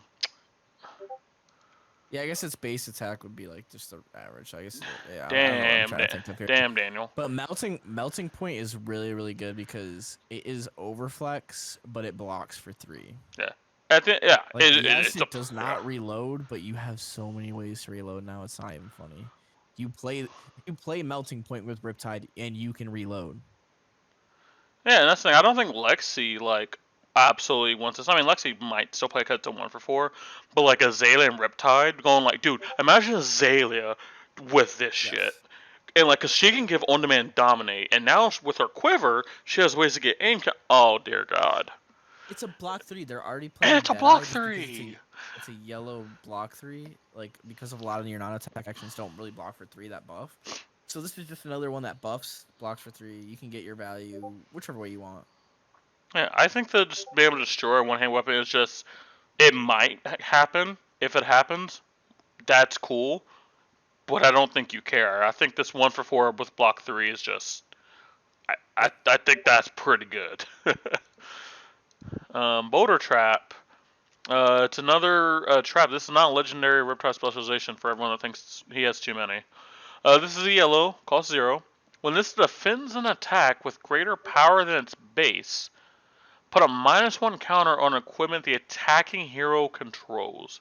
So where do you think the best spot for this is? Like, where do you think this card would like shine against? Okay, so I want to remind people that this says attack. Do you know how many weapons buff themselves? Raiden, baby. Bolton. I mean, I'm just saying. So yeah, Bolton, Dory, but what one weapon that just got removed and now is replaced with a new weapon that has to buff itself? That's a Guardian. T-Fist. Titan's Fist buffs itself. You can block it with Boulder Trap, triggering this ability, putting a -1 counter on the Rampart. Yo. Using against you, but you can put a -1 counter on any other 2-block equipment very early. Well, even if they are running Slagmite, cool, you get 1 block out Slagmite this whole entire game. I mean, think about it like this: Bravo with Anathos. You're taking away 2 block when you're doing this. And when Dude, they don't get to I use need their this. equipment versus you, Yeah. you could literally just use your traps early, just keep blocking out, and then lower the threat density of their deck, and increase the threat density of yours because you're removing these traps and you're pitching these arrows, or you're cycling these arrows to gain the resources, and you're pitch stacking. And now late game, you have Endless Arrow, Rain Razor or something, just something crazy. That's exactly what I was thinking too. Get the traps out early, pitch stack, run them out of threats, and then you turn into an actual ranger and you just keep pelting them. And now they don't have the equipment block to stop you. They probably don't have like a lot of their good blocking cards. You have ways to actually make their blocking cards worse. Like, you have so many tools late game. I'm glad we were on the same page with that. That stuff like that's just insane. Ranger's got so much utility this set.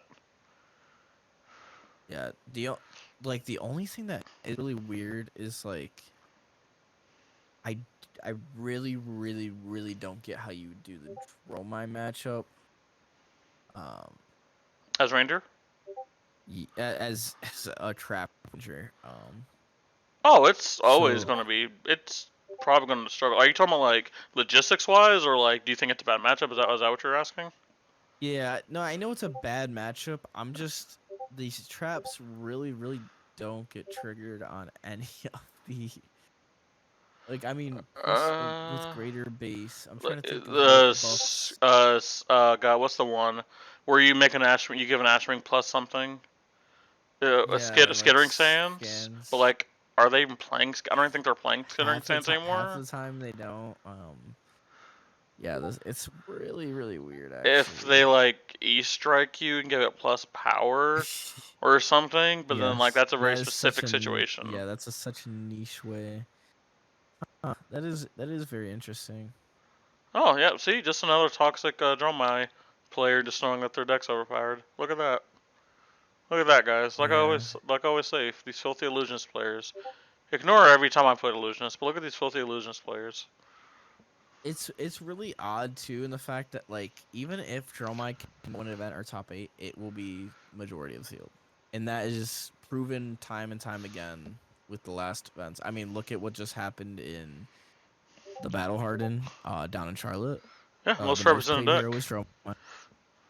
Now granted one of them did make top 8 Morrow, but Apparently, she ran to a lot of Icelander though, which like put not to take away from her skill because I do think she is a good Dromai. she in round 5 I think took down a 5.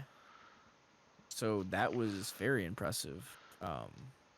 And then she actually ended up losing to an Icelander. Which was funny because she said going in round 6 she's like, give me an Icelander easy. Well, That's and awesome. every German will say that, but in reality, Icelander does have like very small windows to, to do stuff on. Not seeing your Thamide that early and having to block with it's really never the greatest option. Yeah, like pre-Bowland or Icelander, oh, easily a buy. Because I played Icelander during that time, and Michael played Dromai. I was absolutely miserable.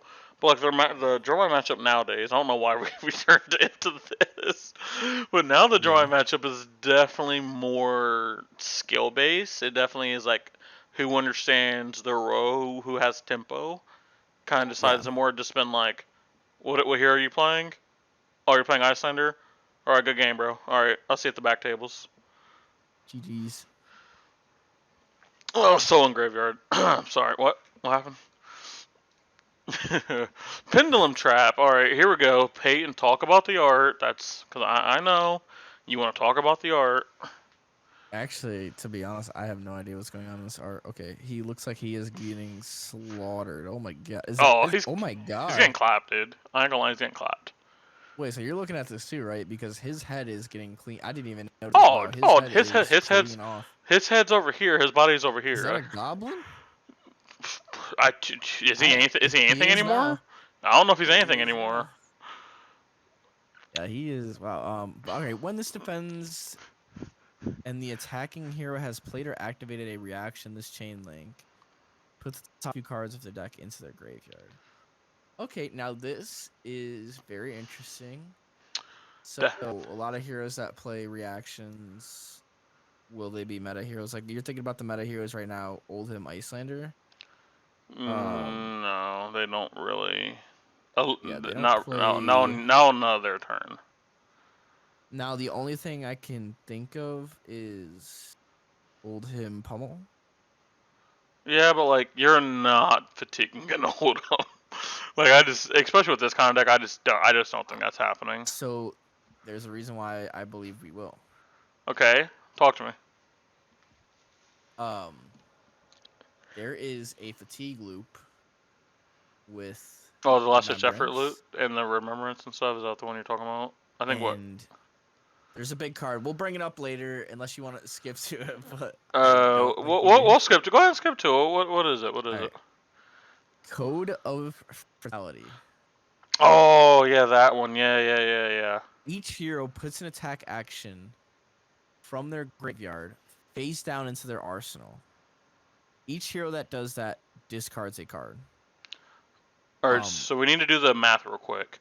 So if they continuously are able to put stuff in their graveyard, and they have a card in their hand, and they counter it away, that's just card neutral, right? Because they're getting a card going into their arsenal. They are discounting card.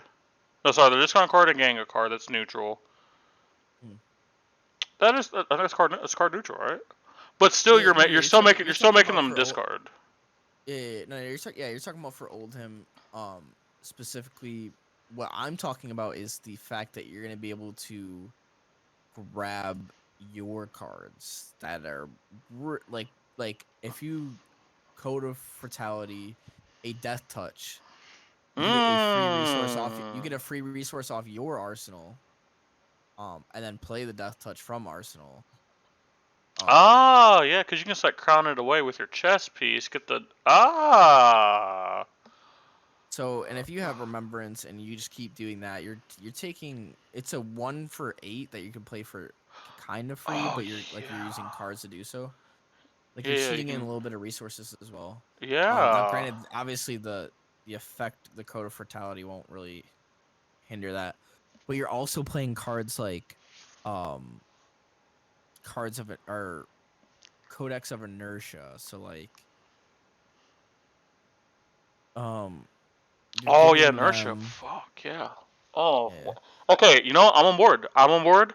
Listening to you talk about it, I wasn't on board originally, but like the more and more I kept thinking about the interactions, I see it now. How often it can happen, I don't know yet. It's something we will definitely test. yeah. But So like I get what you're saying now. they could not even have an arsenal on the turn that you used. If you pair it right and you pitch stack, you play Codex of Inertia. Um, on their turn they don't have the arsenal when they redraw back up.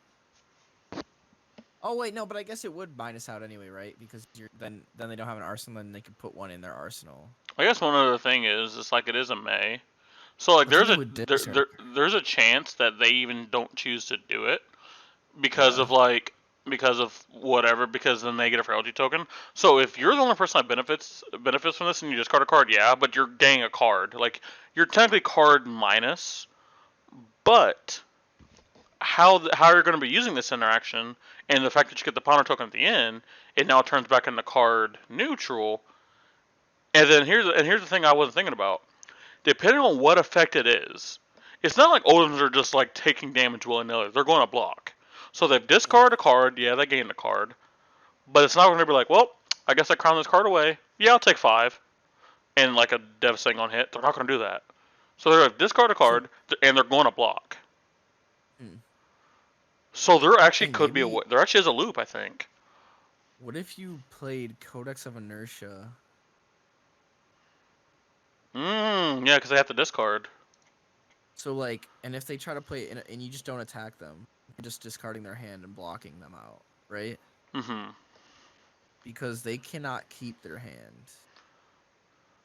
So like, unless they have some crazy stuff that like +6 or All right, is it too much? Am I too lost in the sauce if we yes. run like 3 Membrance and like strategic planning as well? Because the Okay, strategic planning, strategic planning is a little yeah, bit too much just because it's an attack action. no, it's The just reason why no, it's action. codexes No, are so is good. it attack action? I thought it was action card. No, it's attack action. Nah, that's cat. Oh god, please don't let me be wrong. I'm looking this up. Oh wait, no, you might be wrong. It might be action. I think I Okay. might have used it Oh, I typed it in Google and it just I hate this world. Is Uh, it?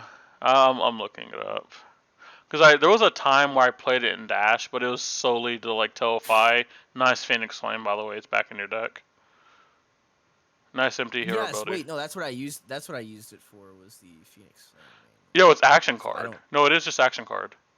Okay, So so it is just action. the red is Oh 2 or shit. less. The yellow is 1, and the blue is 0. And which we would only really need the blue, right? Or would we actually? We could. We'd only need the yellow or the blue, because like the red like is just kind of overkill, and it's a red. But like the blue, if we're trying to loop like our codexes and our arrows, there's plenty of 0 cost arrows.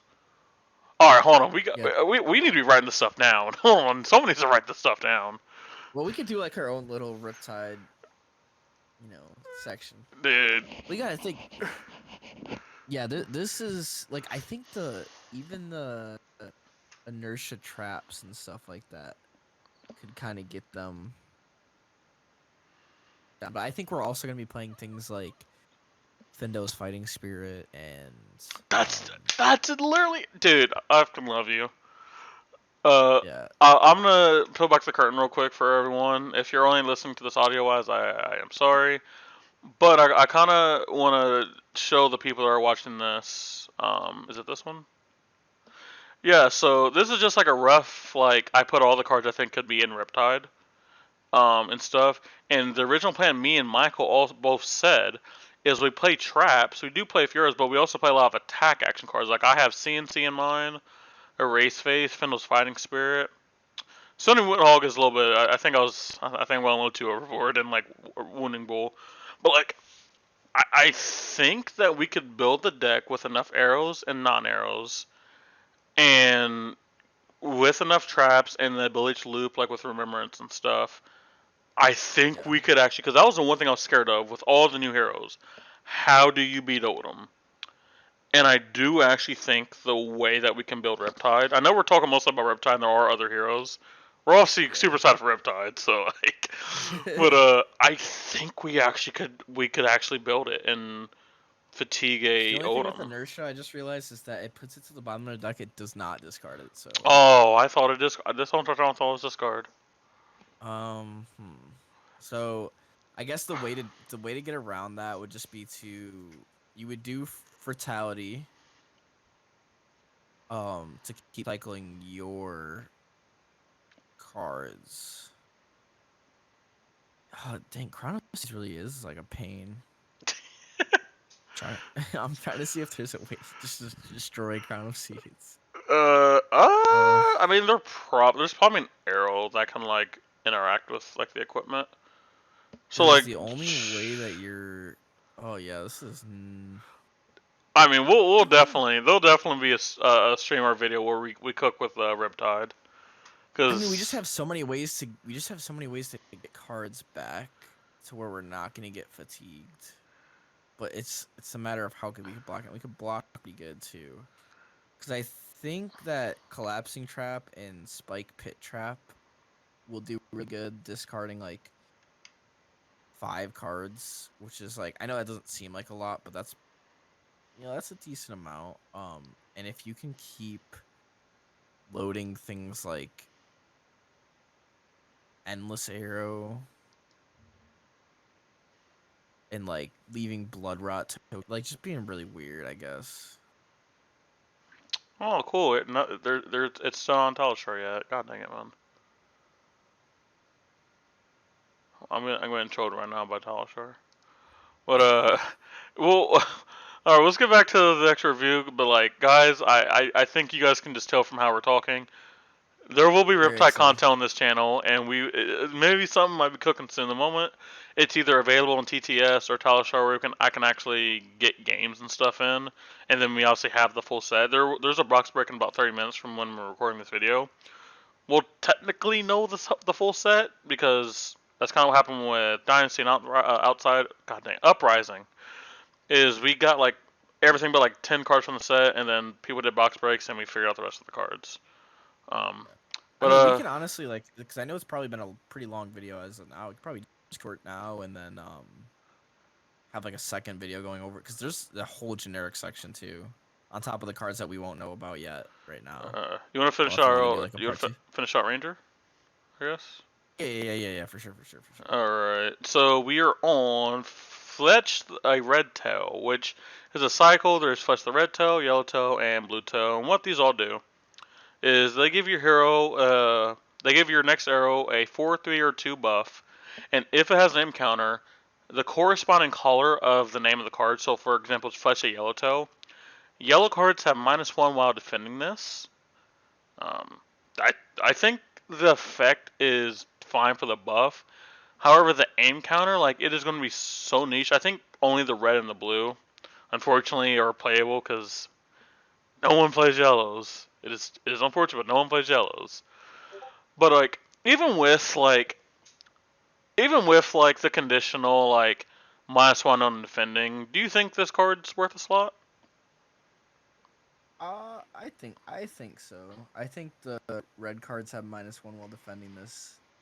Stops like D-reacts. Oh yeah, true. Because like now, Sync Blow is now a 3 block. I didn't think of that. Also, requiring them to block with a blue card is taking away from the resources. So unless they draw multiple blue cards, And even if they're blocking with blue cards, then that means later down the line they're not gonna have um, threats.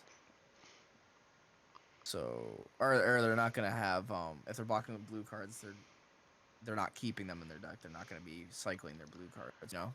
Yo, Odom, I heard you wanted to defend with all those blue cards in your deck. Yeah. See, so Oldhim, if he defends with, let's say, blue Autumn's Touch and blue Winter's Grass, that's 2 elemental cards that you just take out of his deck, and then you're like, oh, okay, yep, I'll take that.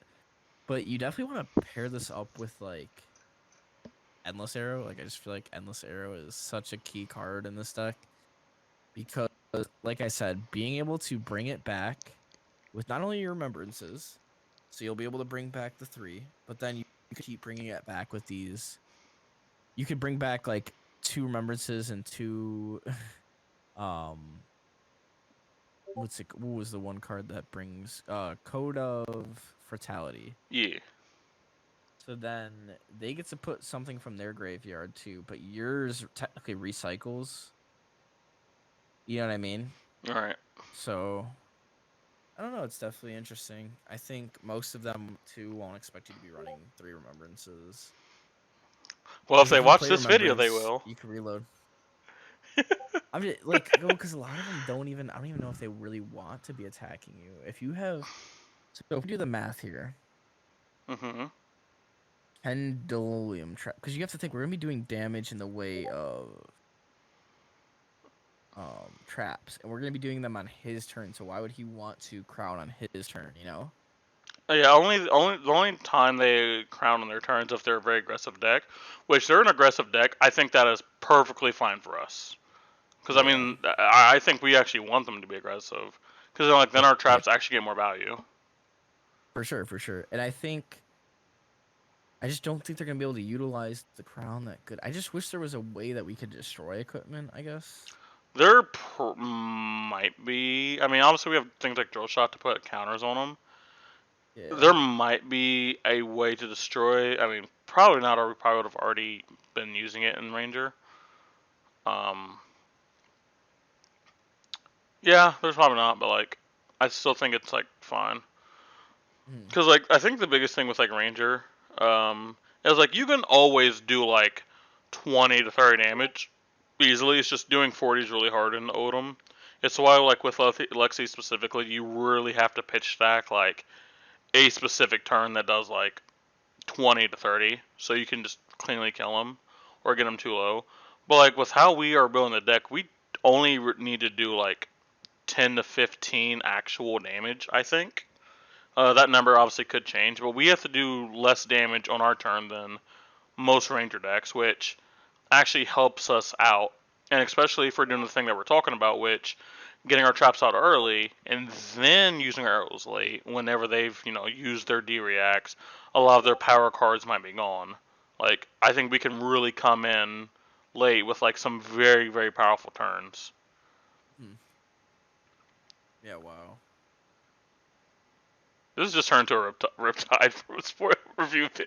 Well, and then another thing that you'd have to think about too is dash. Like, how do you do the dash match? You talking about like aggro, hybrid, or control? Both, all. Alright, so I guess for talking about Ranger against Control Dash, I usually have a very favorable time if they're not on the. Specifically talking about Lexi, like Azalea, I haven't lost to Azalea yet. I mean, that's obviously pre-Outsiders. The Lexi, they really want to be on the Ice version and have like all the Insidious chills and stuff. Because like, I can just fatigue the Lexi, because the issue with like traditional Rangers, you only have so many threats in your deck. And you can't make your deck all arrows, because like you have no utility, you have no ways to buff, and you're just asking for a bad time. And like your mana sources probably aren't going to be as good. But I guess with Riptide, at least off the rip, you can get me decently low as Ranger, and with Riptide being able to like deal incidental damage to me, while also blocking my pistols and it not being detrimental to him. Maybe the Riptide matchup's not too great. I would obviously need to get games in, because it's not like these boulders are just these traps are just deal 1, block 3. They have utility. Like for example, boulder trap. I'm gonna pump my pistols if I'm on the Exodia plan against you. Well, now you put a -1 counter on my skull cap. Now my skull cap only blocks 1 throughout the game, which makes it significantly worse. For example, um, it might be to a point where because stuff like that, I have to go only chamber against you, and if that's the case, I put no pressure on you. You don't get as much mileage as out your traps, but I'm guaranteed to shoot something on my turn, which means you're probably going to get some value. And I think that's just another game where you just say, cool, we'll both play this game. I'll pitch stack, and I'll do install damage to the game, and then I'll have a big turn. And I think that might actually be how you play the majority of your matchups with Riptide specifically. Is you never aim to like kill very fast. This is a very very slow game. I'm gonna deal chip damage to you. I'm gonna get some utility out of these traps. It's gonna be like turn 10, but like I'm gonna have mostly just arrows in my deck and utility effects, and you're gonna have a bunch of blue cards, and we're gonna find out who dies first when I have 1 for 6s, 1 for 5s in my deck, and you have 2 damage cards. Yeah. Yeah. Wow. This is a lot to think about. Dude, I really wish they didn't come out with Riptide because I wanted to play Control Dash, but like, dude, this hero is just like, I've never thought this so much in depth about a hero like this early. Yeah, this will take a lot of skill, and I think to be fair, if like we're the way, I mean, we're still missing. If I'm correct, we're still missing a couple arrows. Which we can find that out pretty easily. So we'll go to set breakdown. There should be a thing that says out of how many. So for Ranger, okay, wait, no, that's class. There we go. So there are supposed to be Ninja / Ranger cards, and we don't have any yet. I guess going by rarity, we're missing a Fabled. I don't think there is supposed to be Ninja / Ranger. That Well, might be something that they were. well, apparently we're missing a lot of commons, apparently. Because there's 48 out of 128 commons. But, like, that number doesn't sound right. No, this number can't be right. Hold on. Those numbers can't be right. There's just no way. So if I'm looking at Ranger, 16 through 17. Oh, yeah, I didn't think about it like that, yeah. 20, 22, 122, 123, 125 through 129. 132. Now the weird part is there's some of these ones that are missing 2 cards, and I'm wondering if that's just the other rainbow colors, but they would say if it's rainbow, right? As far as spoilers left, a few of these people are doing case openings, so they don't really count. But I guess in total there is 1, 2. Oh, there's a little symbol. 2, 3, 4, 5. Okay, so there's actually no more actual spoilers. Everyone else that's doing something is doing openings, yeah. So that's gonna be the only way we find new stuff. I do think we're getting 4 more Ranger / Assassin cards. That's what it looks like. And what it looks like is we could be getting 1 more trap or 2 more traps. Are you doing the show placeholders thing? So, well, because it's a common, there could be a rare trap for Assassin and Ranger. Mm-hmm. But yeah, it's either that or it's common Assassin Ranger cards, which probably is more likely because I feel like they would have showed rare traps. Right. And then yeah, 156. I don't think there's any more legendaries. I think my February is broken. I think February is just broken. Well, no, it's because like every time I do the show placeholders, my screen just turns white now. Yeah, no, that's what was happening to me. So do I have to wait or?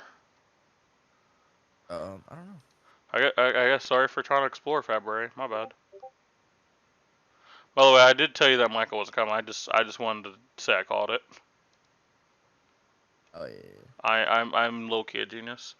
All right. Well, I guess I broke my Fabry, guys. Sorry about that.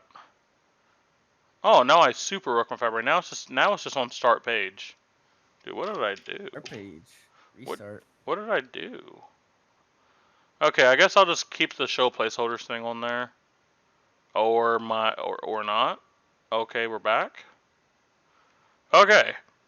Uh, guys, sorry we're doing a tangent. This is, you guys can just tell how excited we are, and like, Yeah. I wasn't super excited for Uprising outside of Icelander because I wanted to play Icelander for the longest time. Dynasty didn't really like tickle my pickle, giggity, that much. But like, we've been here for 3 hours and 15 minutes, and I think at least an hour of it, maybe even hour and 45 minutes of us just talking about Ranger and Riptide specifically. Yes. Yes.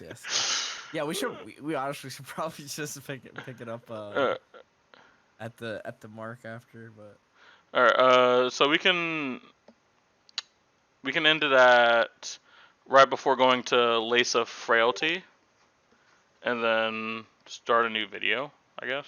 yeah. Uh, We'll lace with inertia probably because since they're all through the all right, bro. different tokens. All right, bro. But You trying to steal my Thunderdog? What's going on here? Trying to tell me what to do? or lace with did I say lace with inertia? Or? I don't know what you said, to be honest. Oh, okay. Yeah, you could have said anything. Y'all know it's kind of crazy. The art of Lace of Bloodrot reminds me of Levia. I wonder if that's what disease she has. I think her disease is being dog shit. But like, yeah, but doesn't it kind of look like her? Like, look at she looks like. I don't know what Levia looks like. I don't play that shit here. I don't play that shit She hero. has Bloodrot all over her face. All right, we'll find out in the next episode of Total Drama Riptide. I'll see you guys in the next episode.